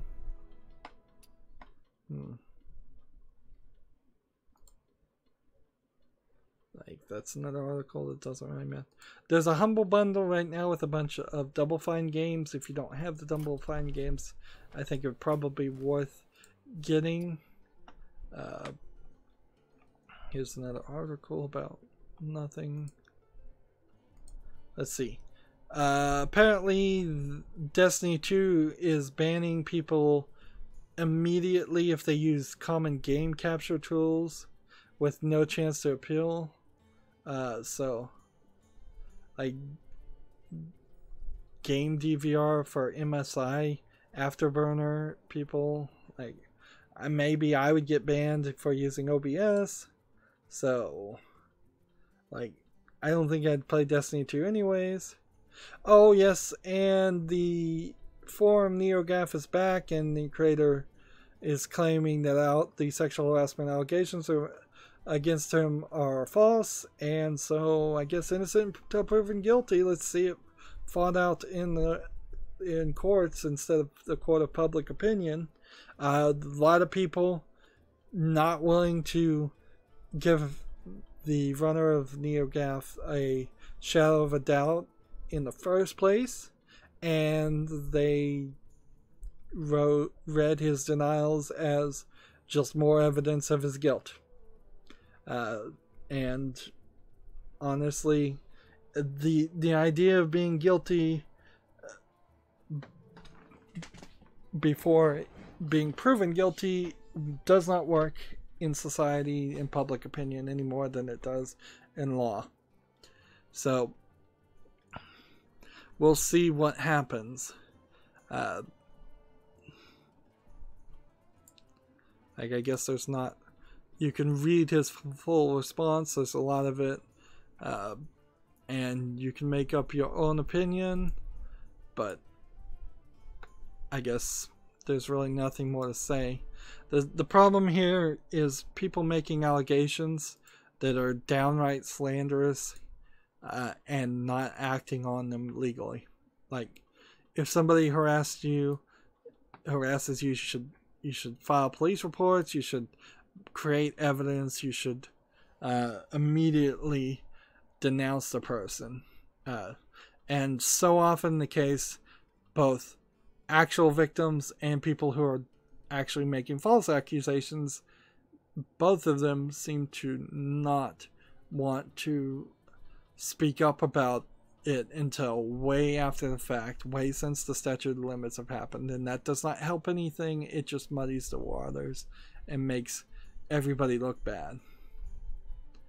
And if there is any more news that has come up now, I'm just going to talk about it later. That's going to be it for this stream. It's been a weird one. As always, I ask you to like, share, subscribe, comment, and watch every second of my videos.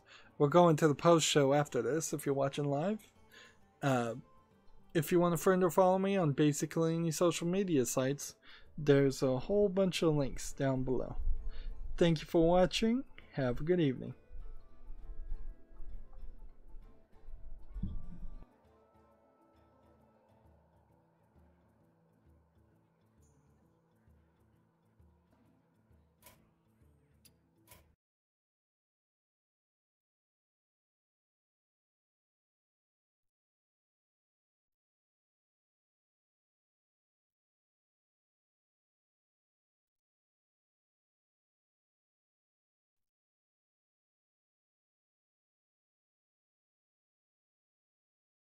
easy night, but there's always room for another.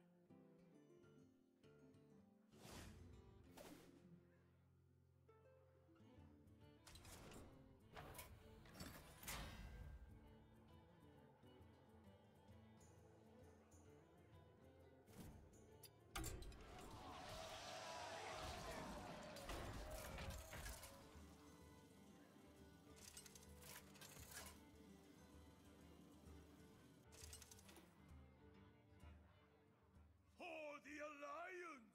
Versus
The sky is dark. The fire burns. You drive in vain as fate's wheel turns.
It's a deal.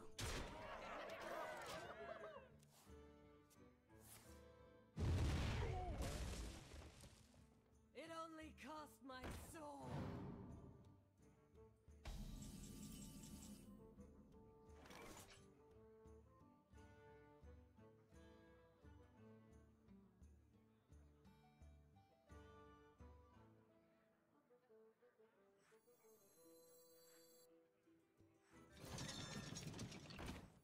Prepare a mecha chicken.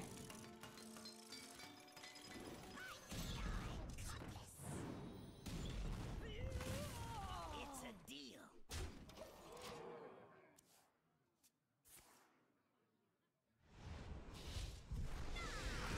What do we have here?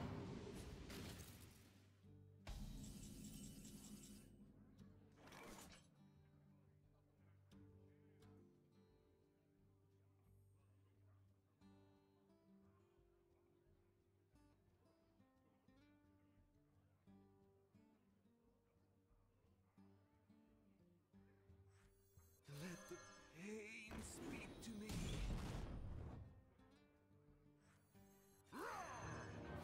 Reinforcements be here! An experiment. Stab and tear.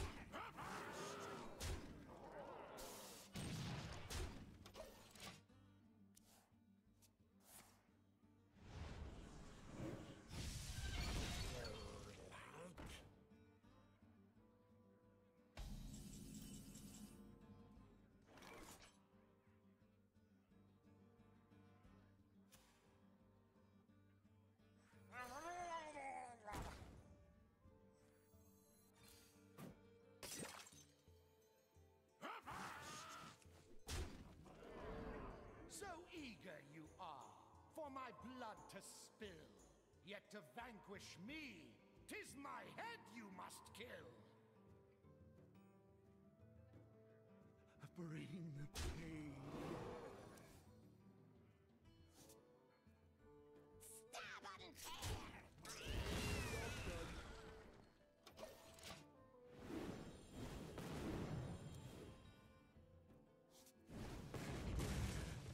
It only cost my soul.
not a spark. I shall send you myself to the lifeless dark.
Rexar versus Thrall. For Doomhammer, let the hunt begin.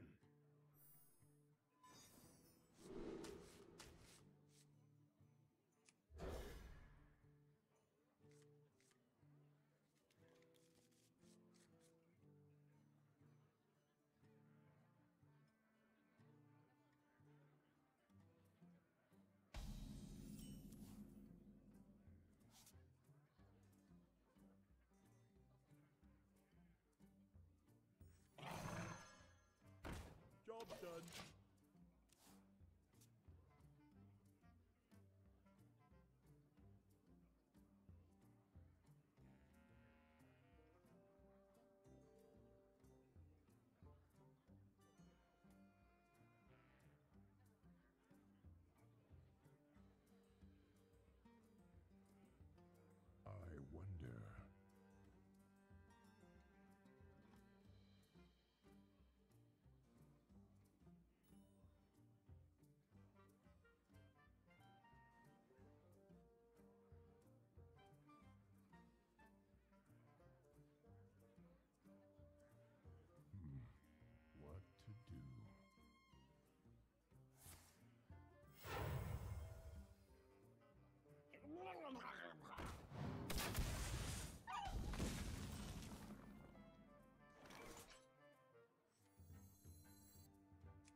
Rexar versus Jaina.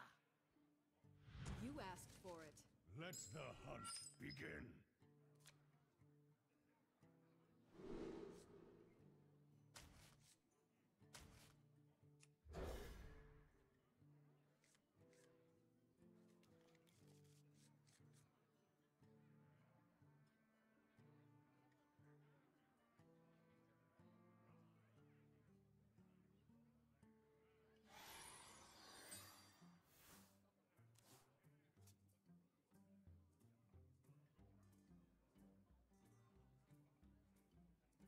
You want to cast a spell? I want to cast a spell. Happy Hallows End.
join me?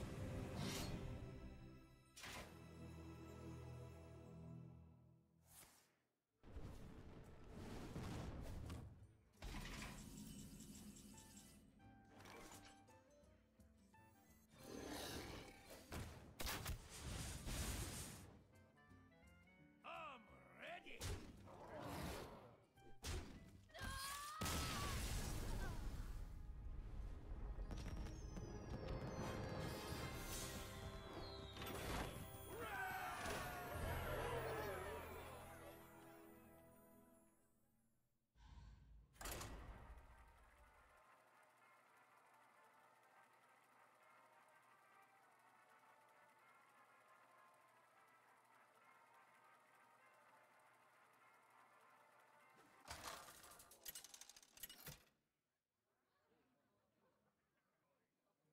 Rexar versus Maiev.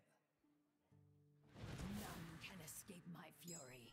Let the hunt begin.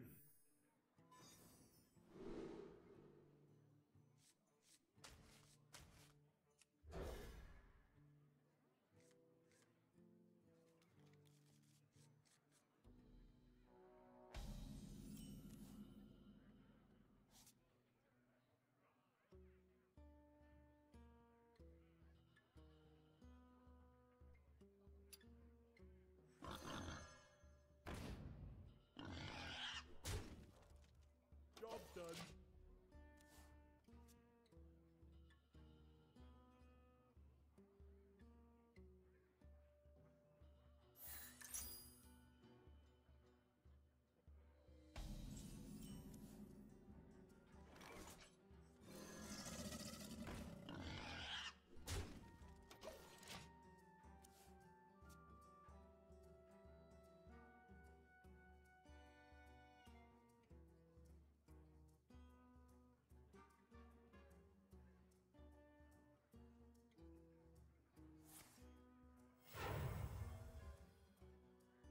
Ha, this guy's toast.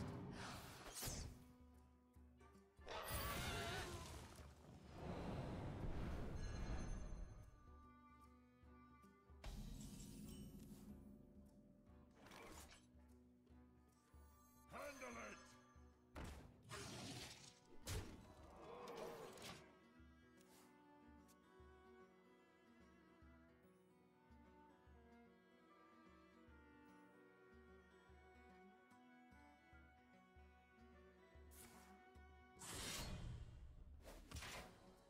I'm in charge now.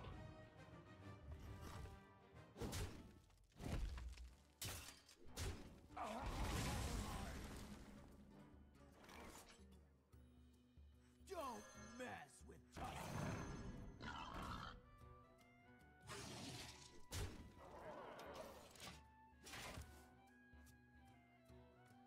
This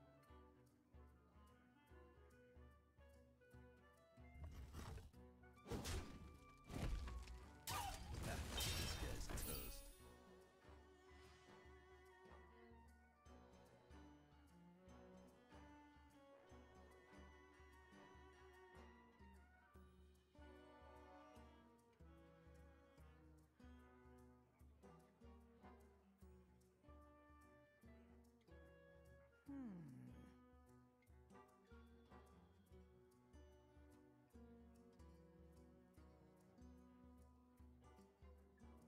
toast. Ha, this guy's toast.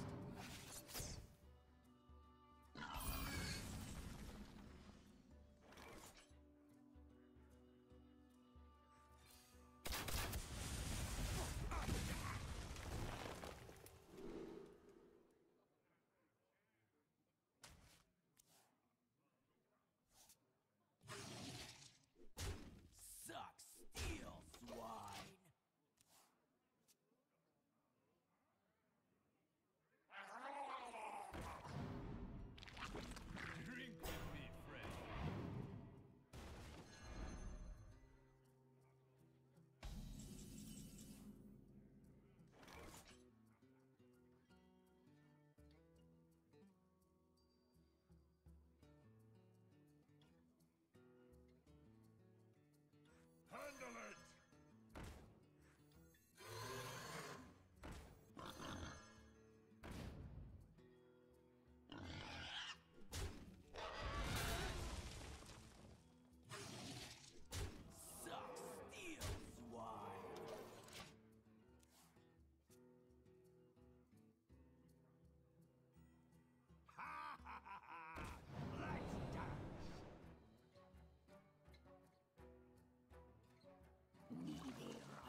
Anduin versus Malfurion.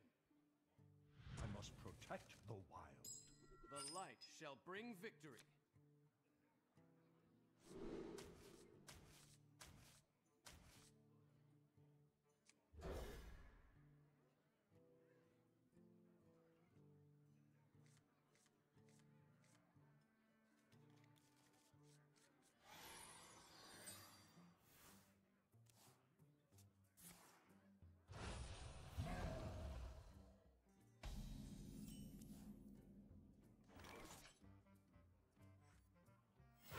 What you want?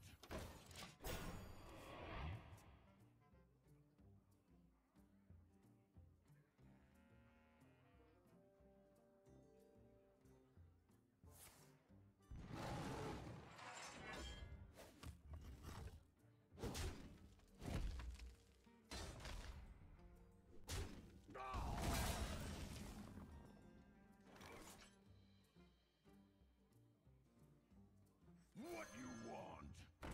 Job done.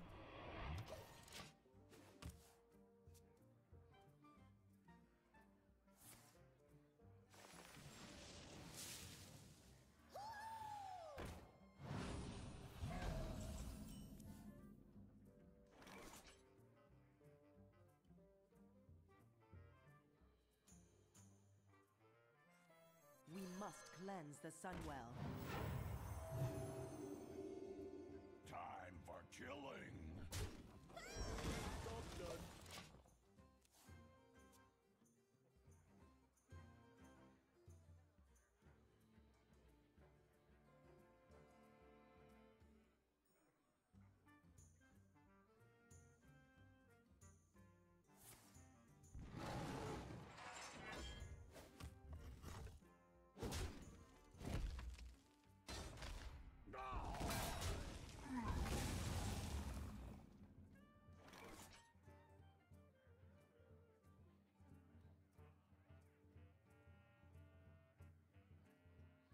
Tazdingo!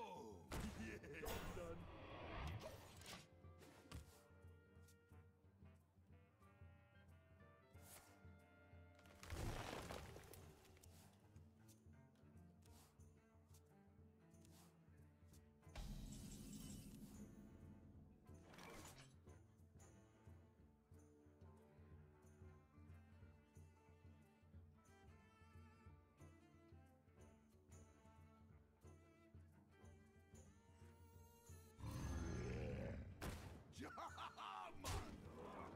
Job done.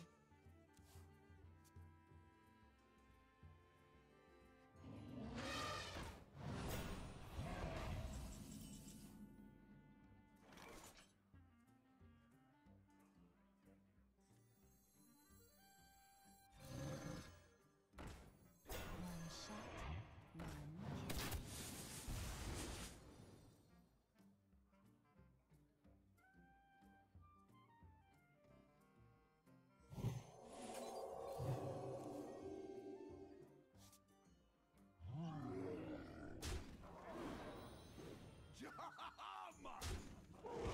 Job done.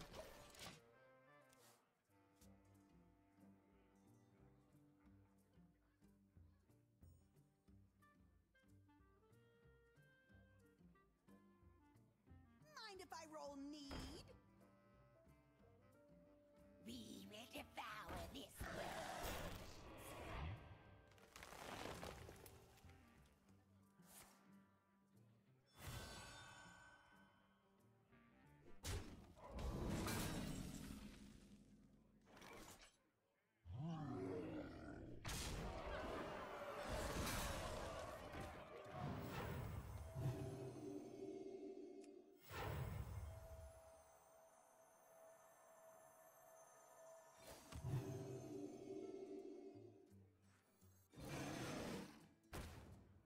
I'll give it a shot.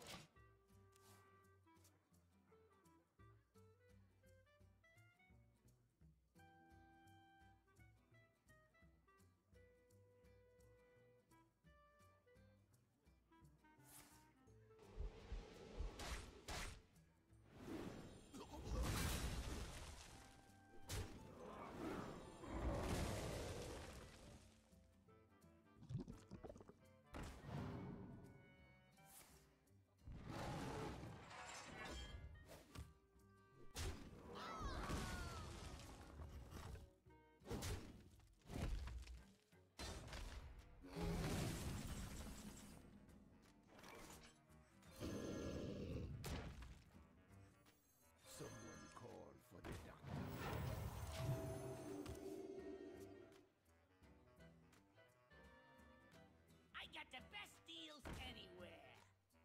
I wonder.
The circle of life is over.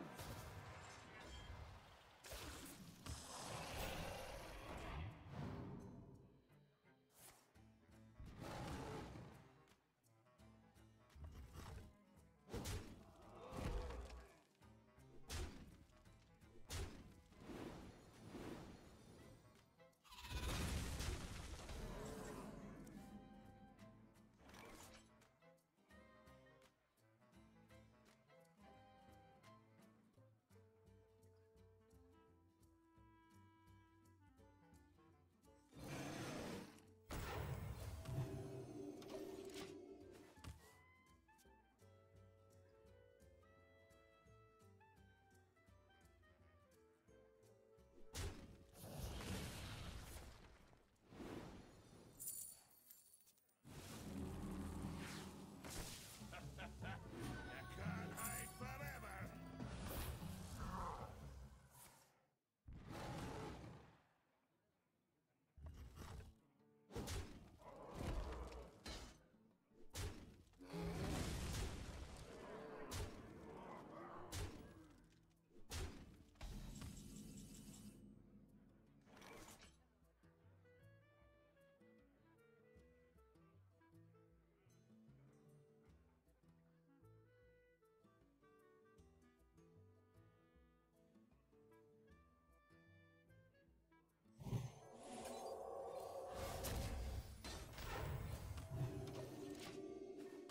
Masterful.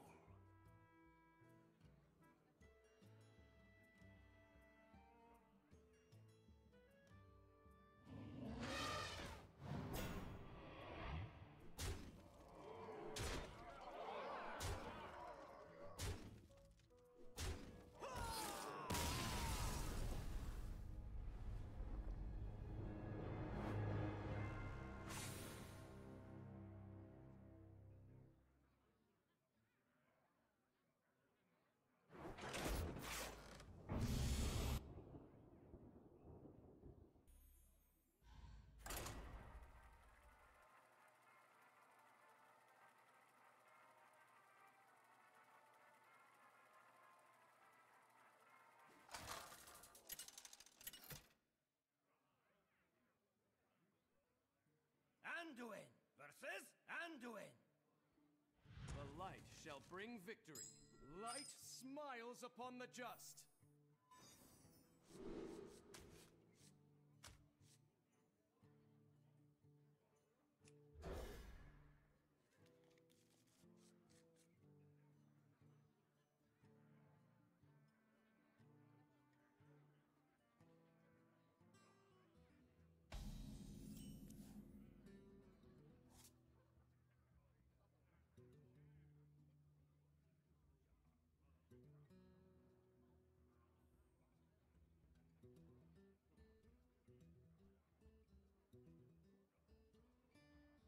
Is someone injured?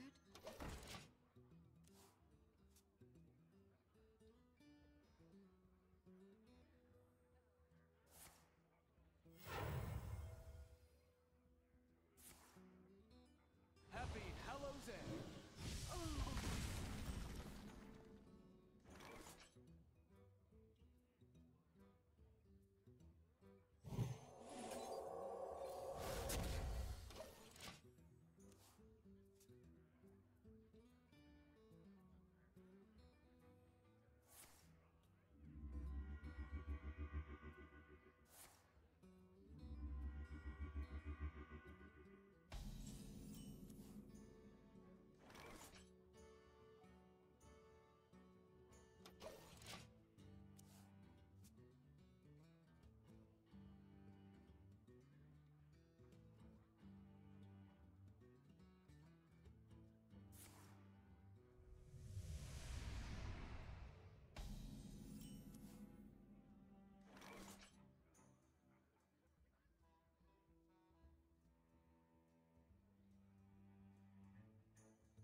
Tazdingo!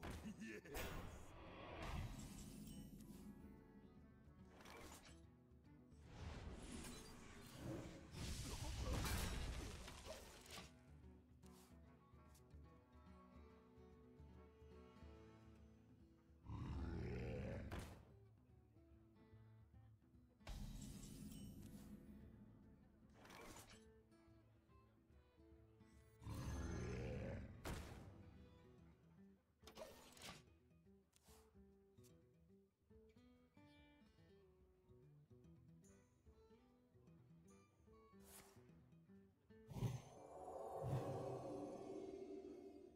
We must cleanse the Sunwell.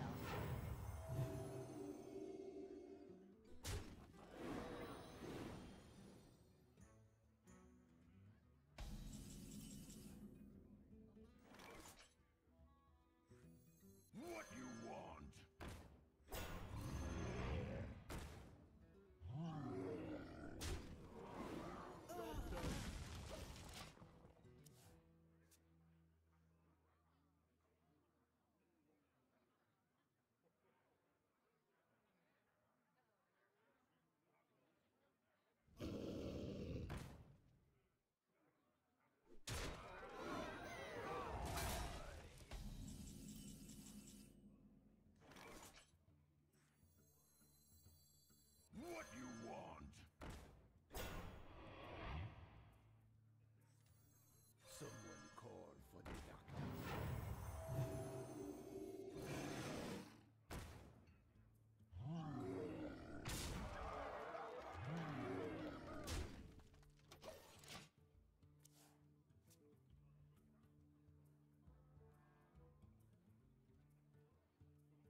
Anduin versus Thrall.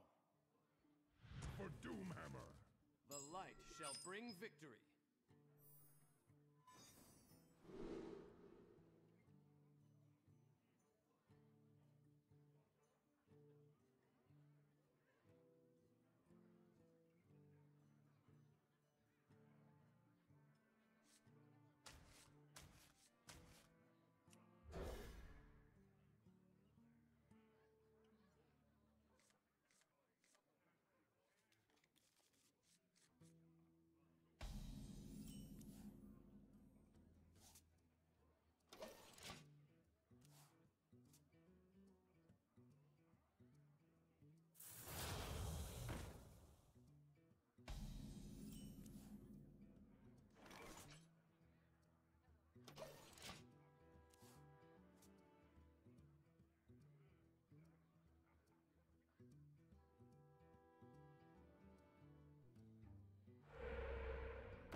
Anduin versus Anduin.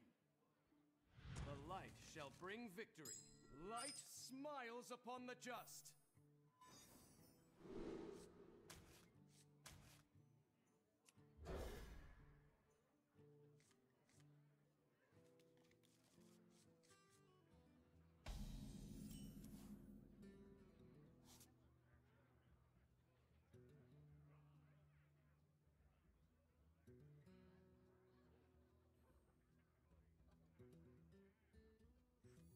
Someone call for the doctor.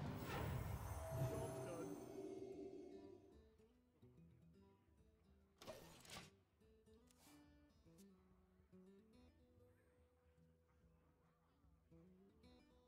Is someone injured?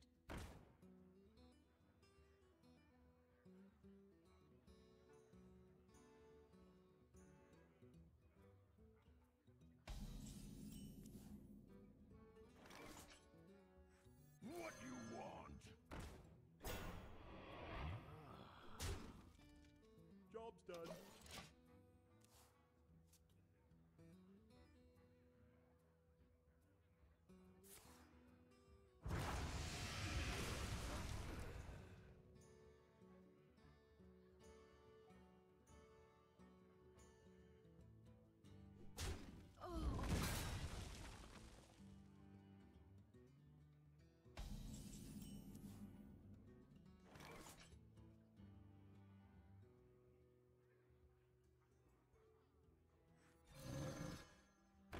Job's done.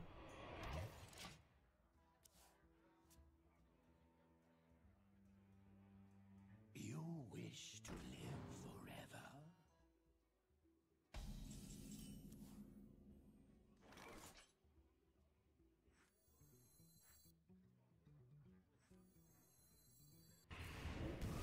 What you want? Job's done.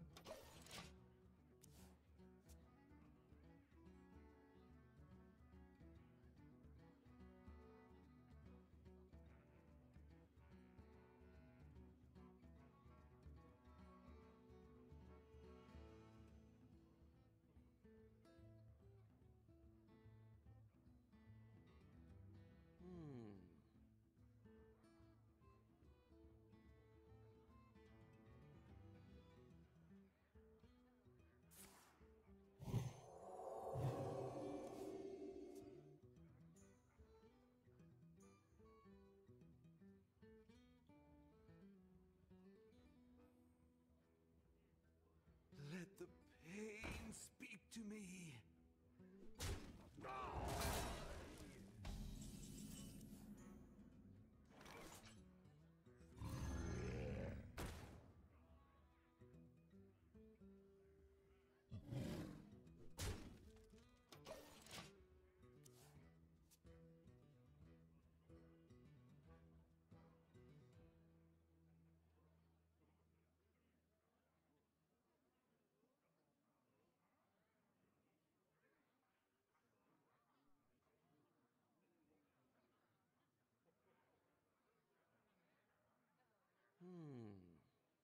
Pain or suffering, I can't decide.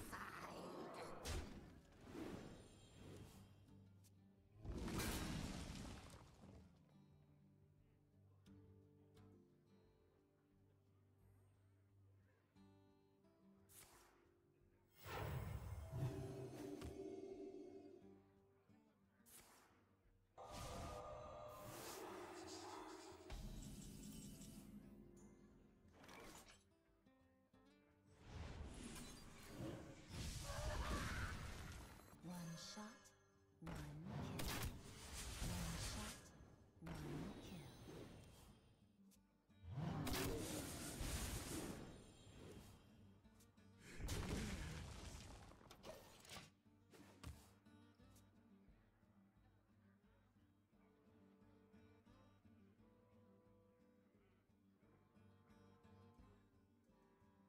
You wish to live forever?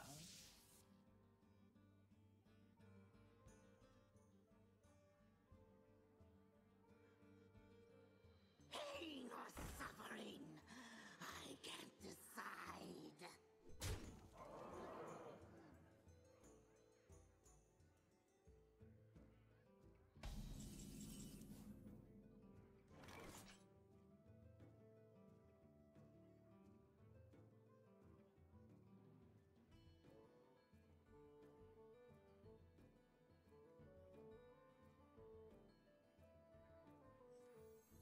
must cleanse the Sunwell.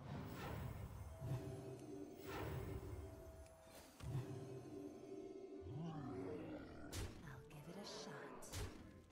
I'll give it a shot.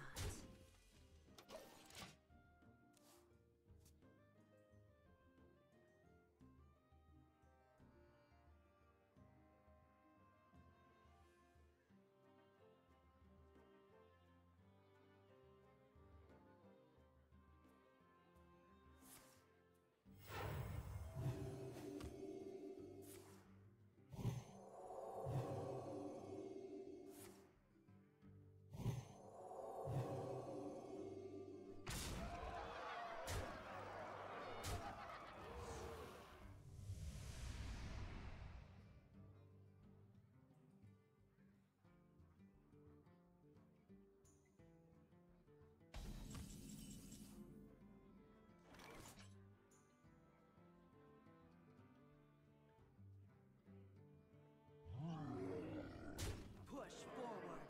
I'll give it a shot. I'll give it a shot.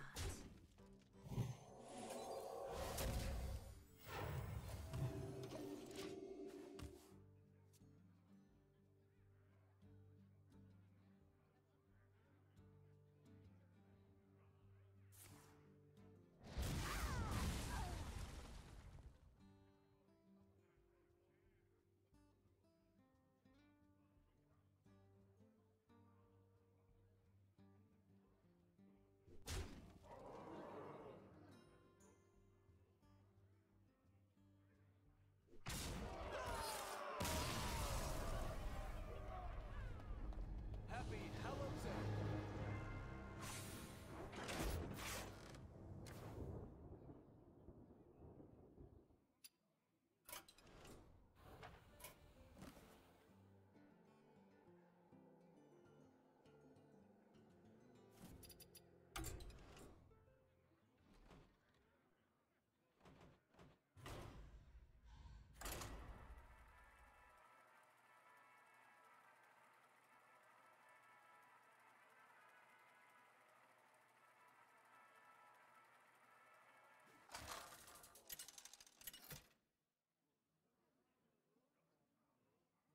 Valera versus Jaina. You asked for it. Watch your back.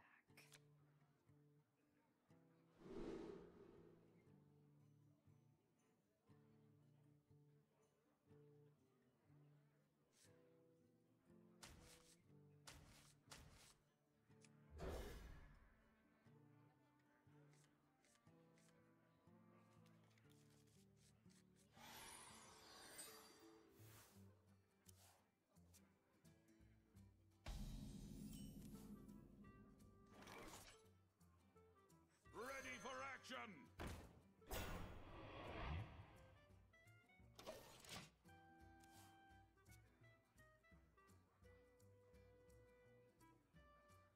I hope you like my invention.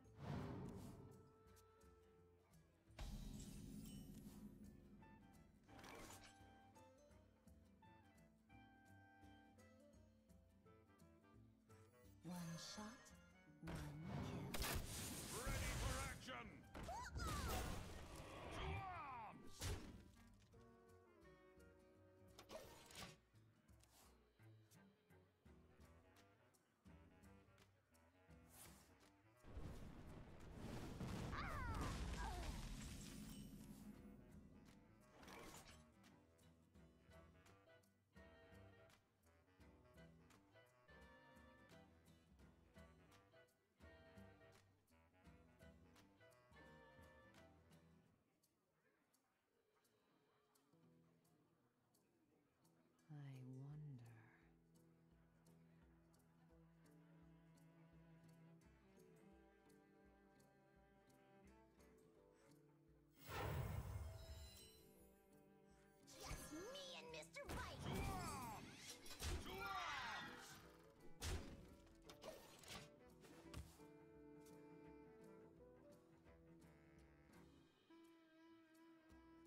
king!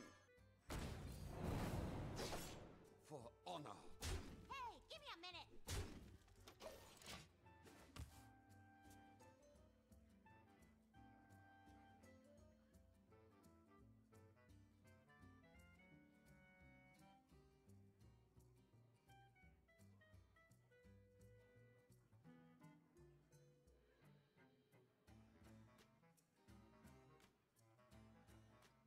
What to do? What to do? I hope you like my invention.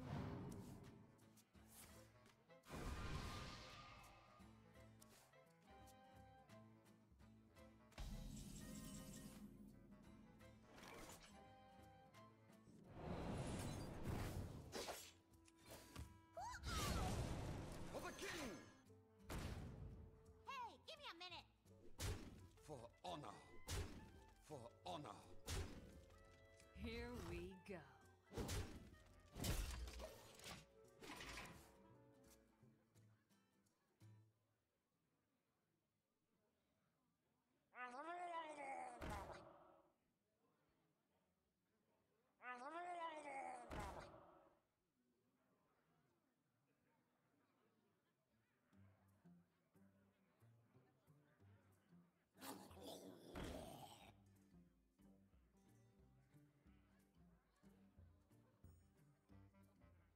What you want?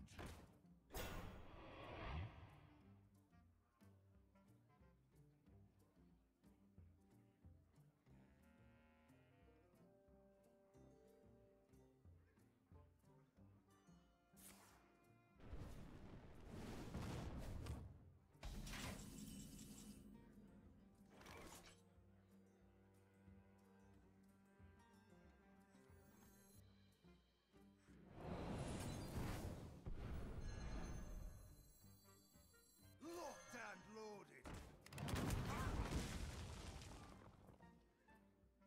Here we go. Honor. Hey, give me a minute. For honor. Job's done.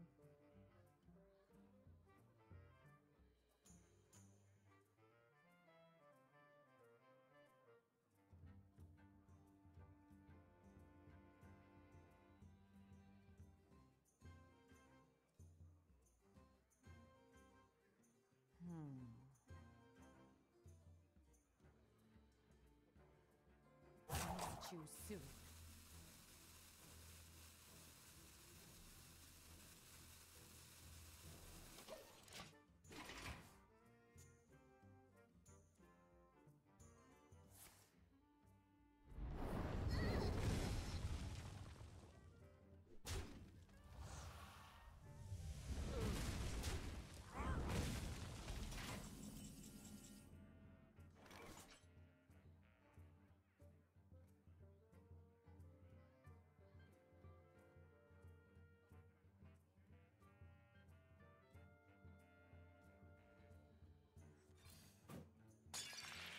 Me and Mr. Right.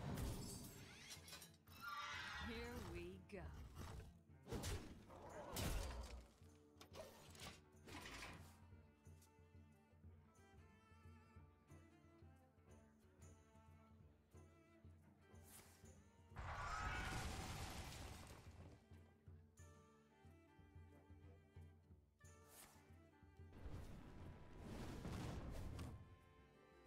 What you want?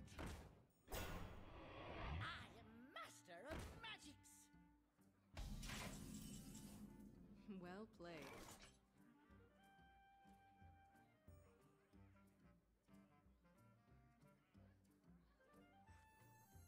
I've got a huge gun. Here we go.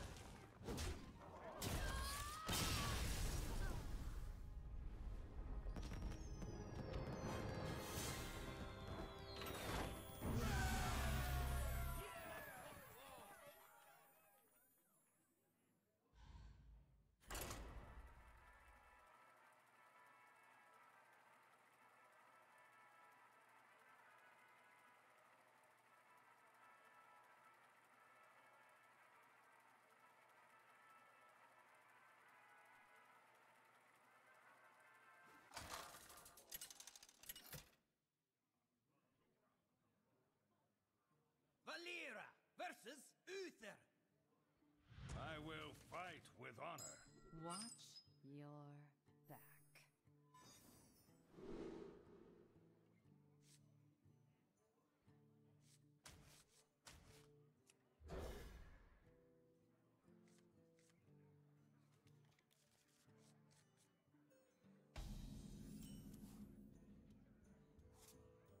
Ready for action! Job done.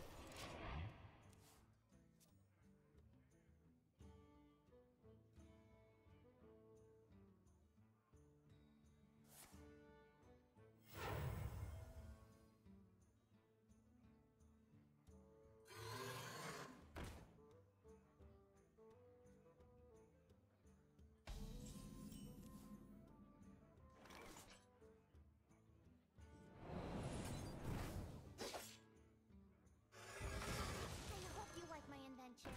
To arms!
Oh, if you're sure. To arms!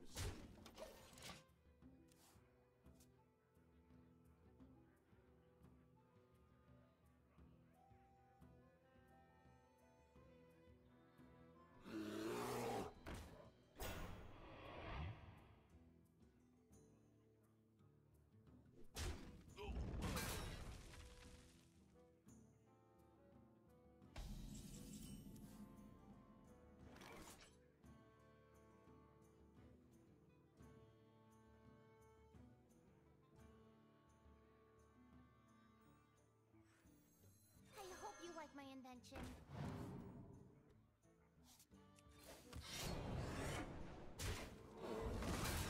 Oh, if you're sure. Here we go.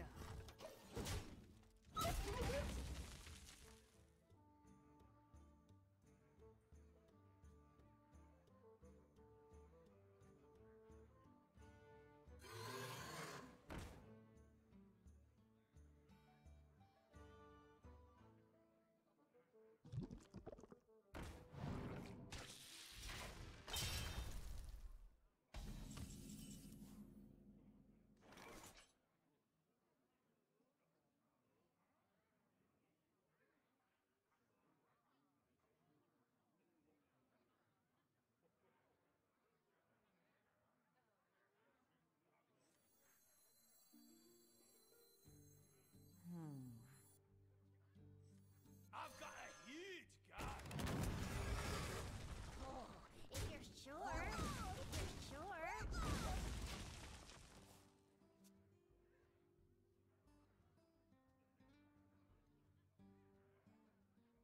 Tazdingo! Yes!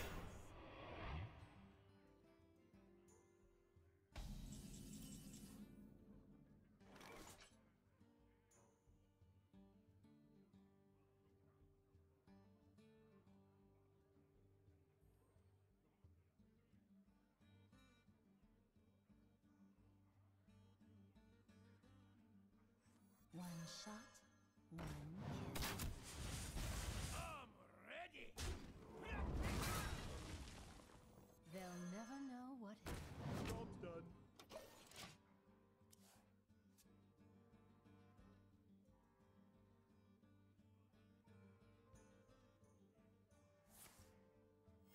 Reporting for duty.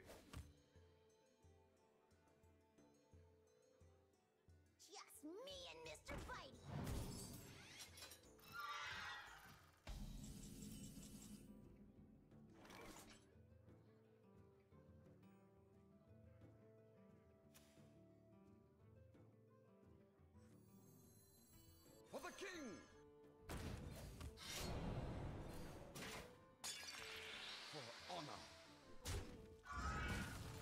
This one's mine.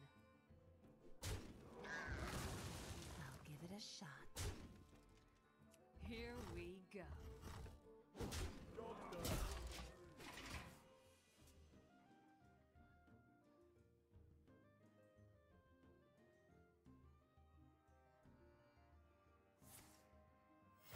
Reporting for duty.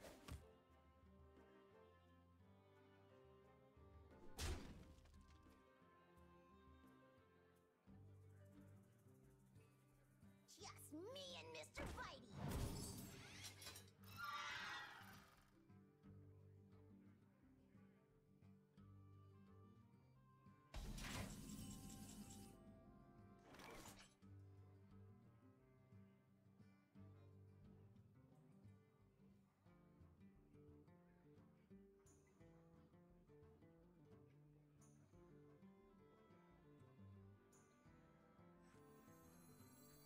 Ready for action! Locked and loaded! This one's mine. For honor. I'll give it a shot. Here we go.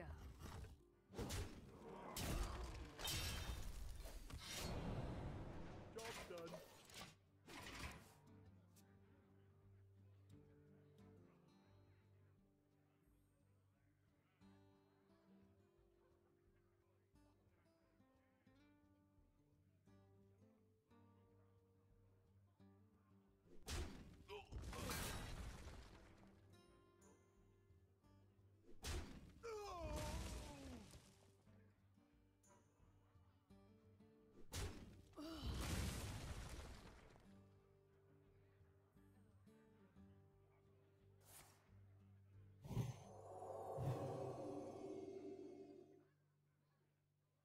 Squire, attend me! Ready, sir.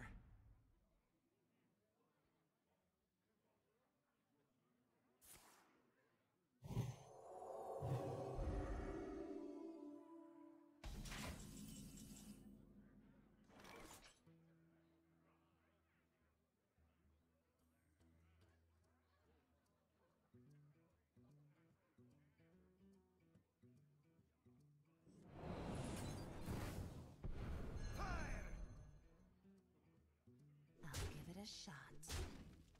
For honor. Here we go. Job done.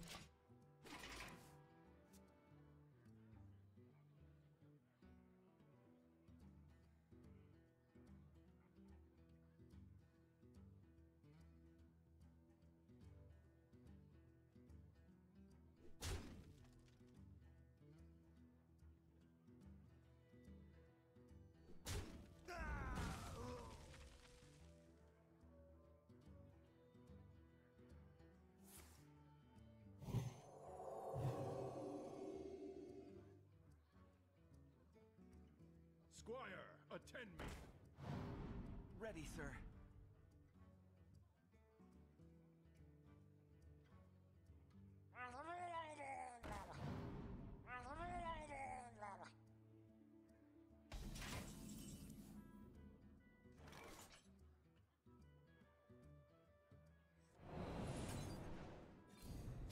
Give it a shot. For honor. Here we go.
too soon.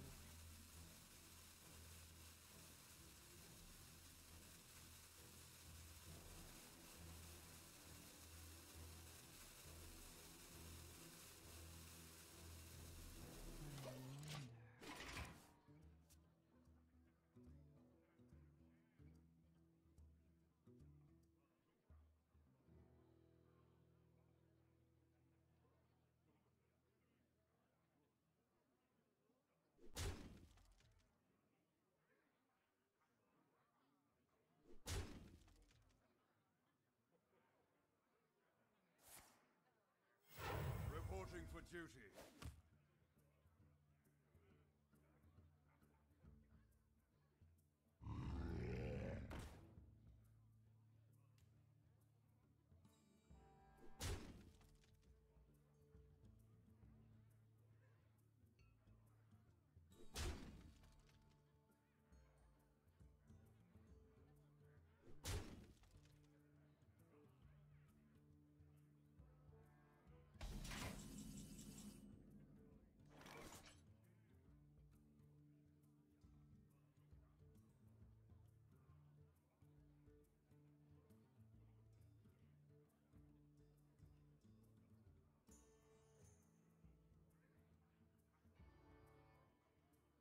So many options.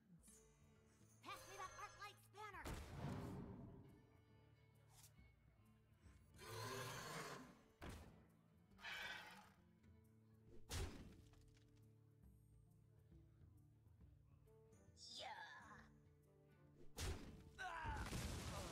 Here we go.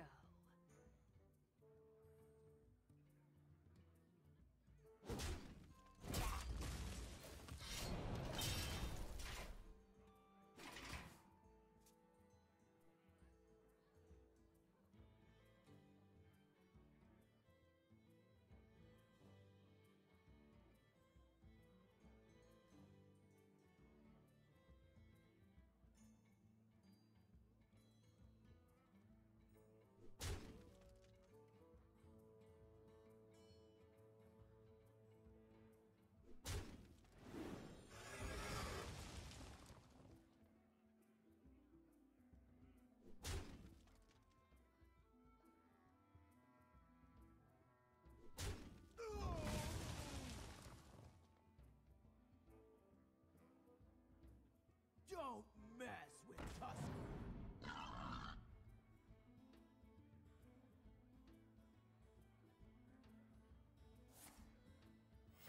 Reporting for duty. I must move quickly.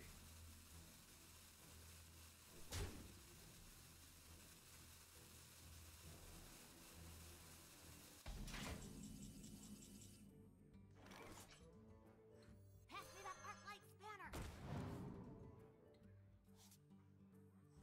They'll never know what hit. Hey, give me a minute!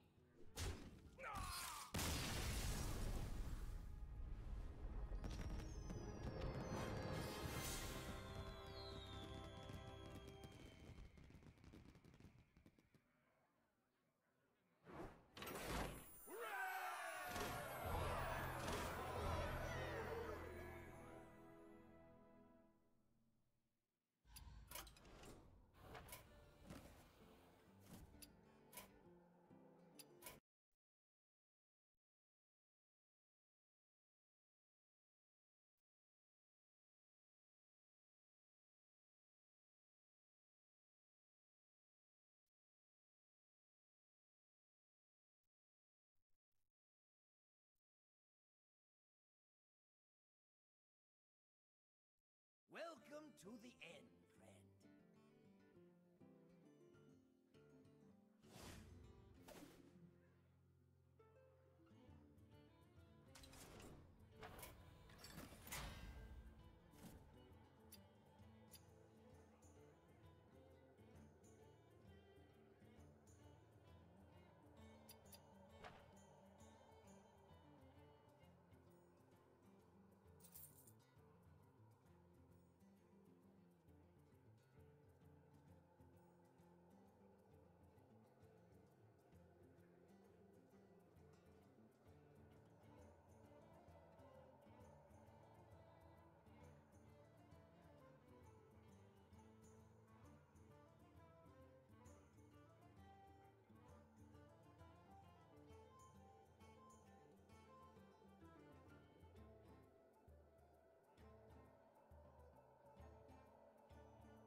sky is dark, the fire burns. You drive in vain as fate's wheel turns.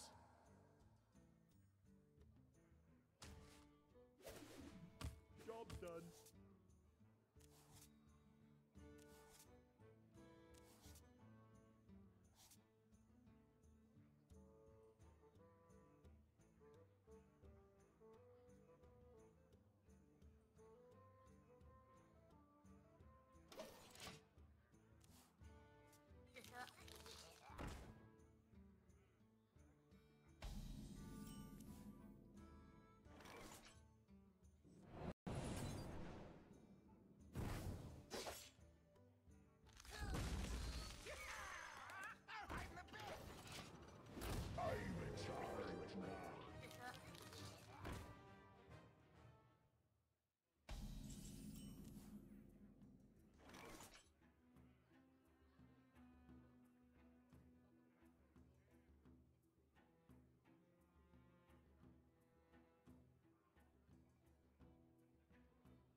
Job done.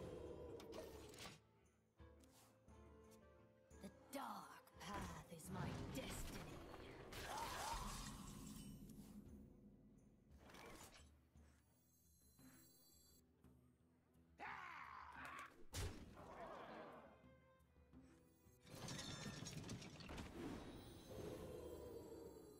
Mind if I roll knee? Scurvy dog.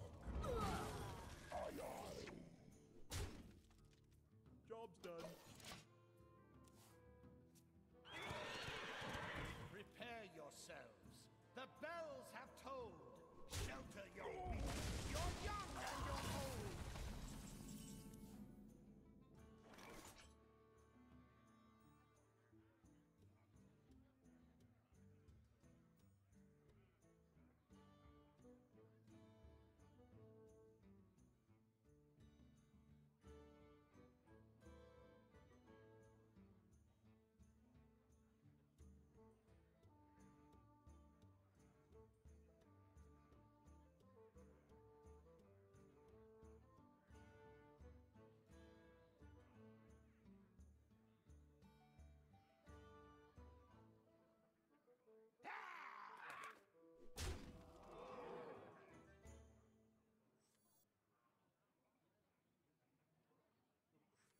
Let the pain speak to me.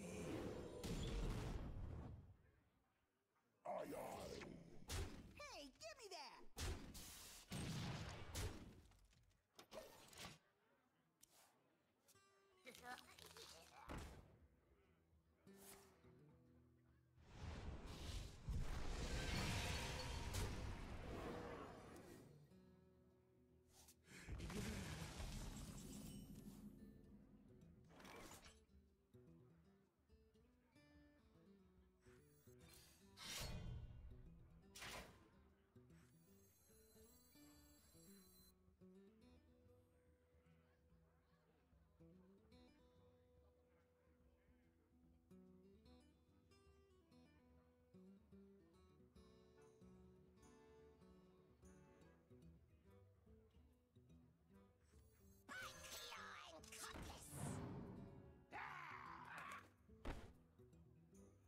Hey, give me that!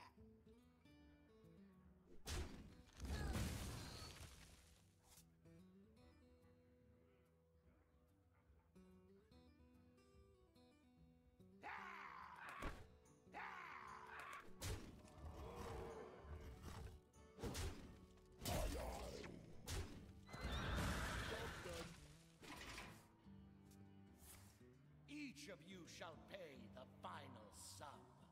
Cry for it. The reckoning has come!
to vanquish me. 'Tis my head you must kill.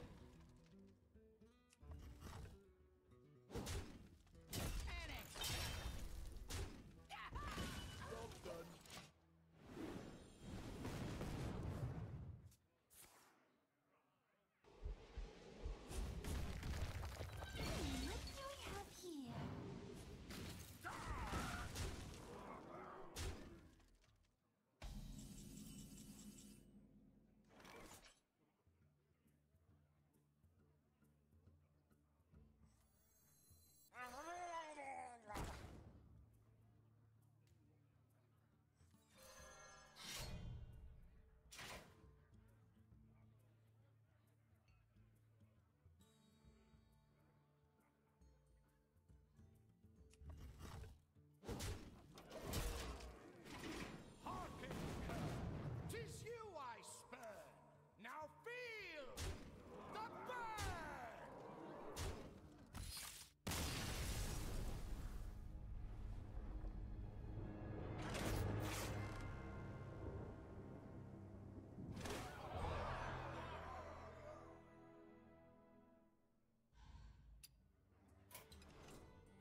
For Doomhammer!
Your opponent left.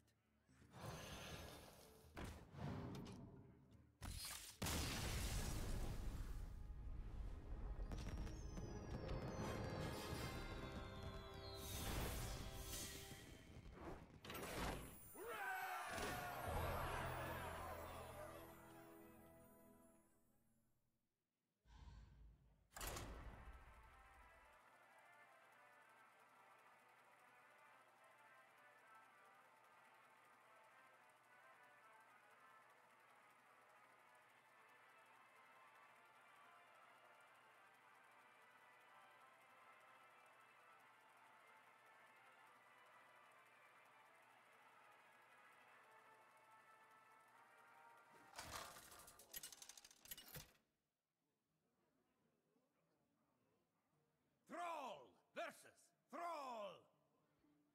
For Doomhammer! For the Frost Wolves!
For Cthulhu!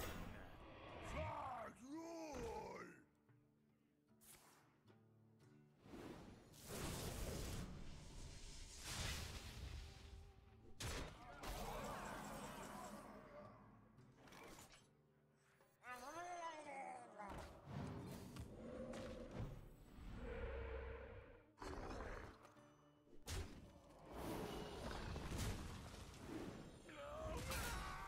Chill out.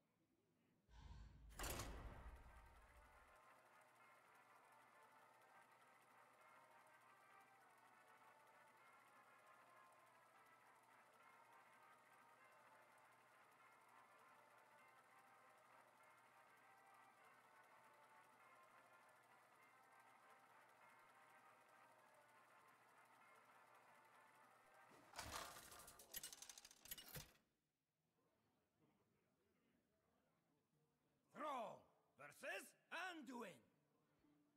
The light shall bring victory. For Doomhammer!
no time for games.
Versus Valera!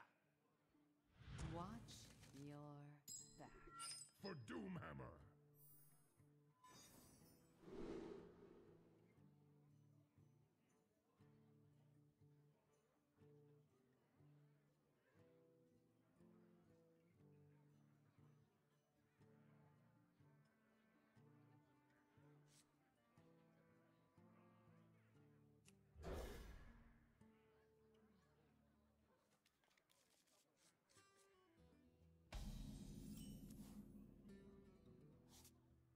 Job's done.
The shadows beckon.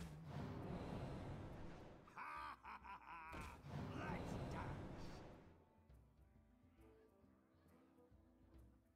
I give up.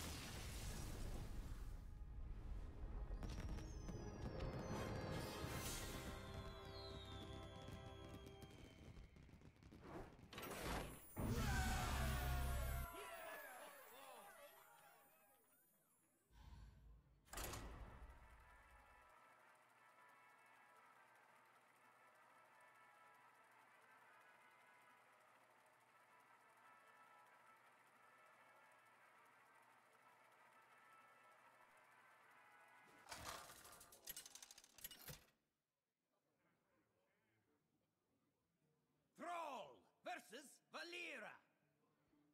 Watch your back. For Doomhammer.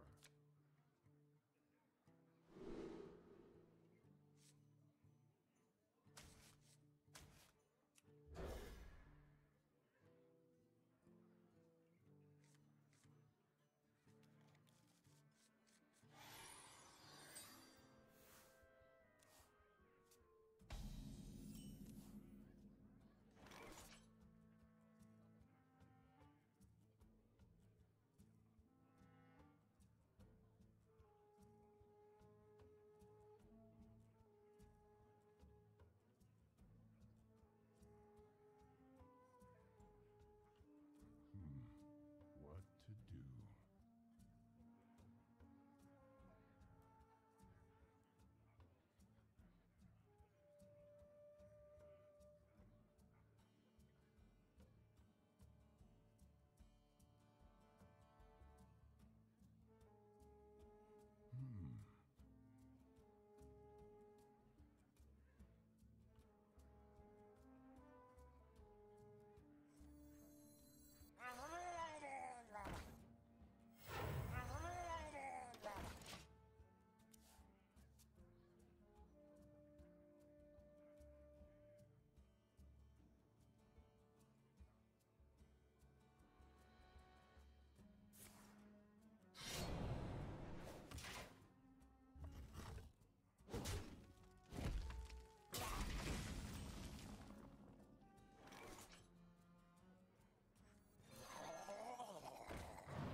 Scuttle the ship!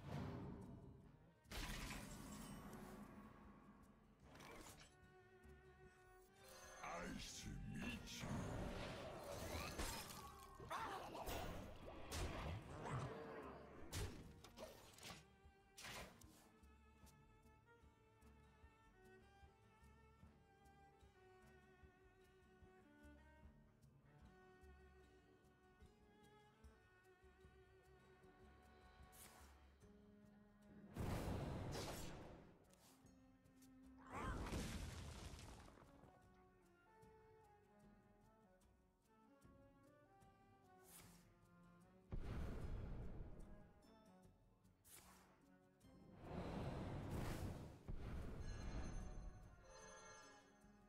Gadgets and Gazette always gets the scoop.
too soon.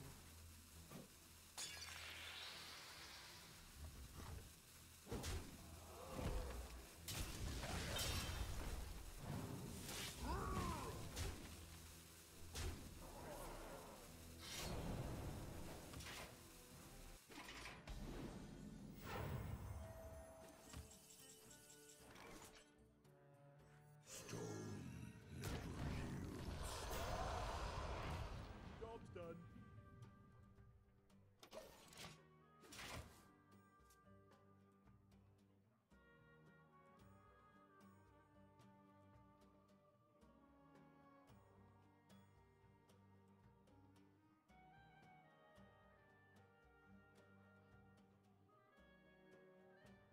I got the best deals anywhere.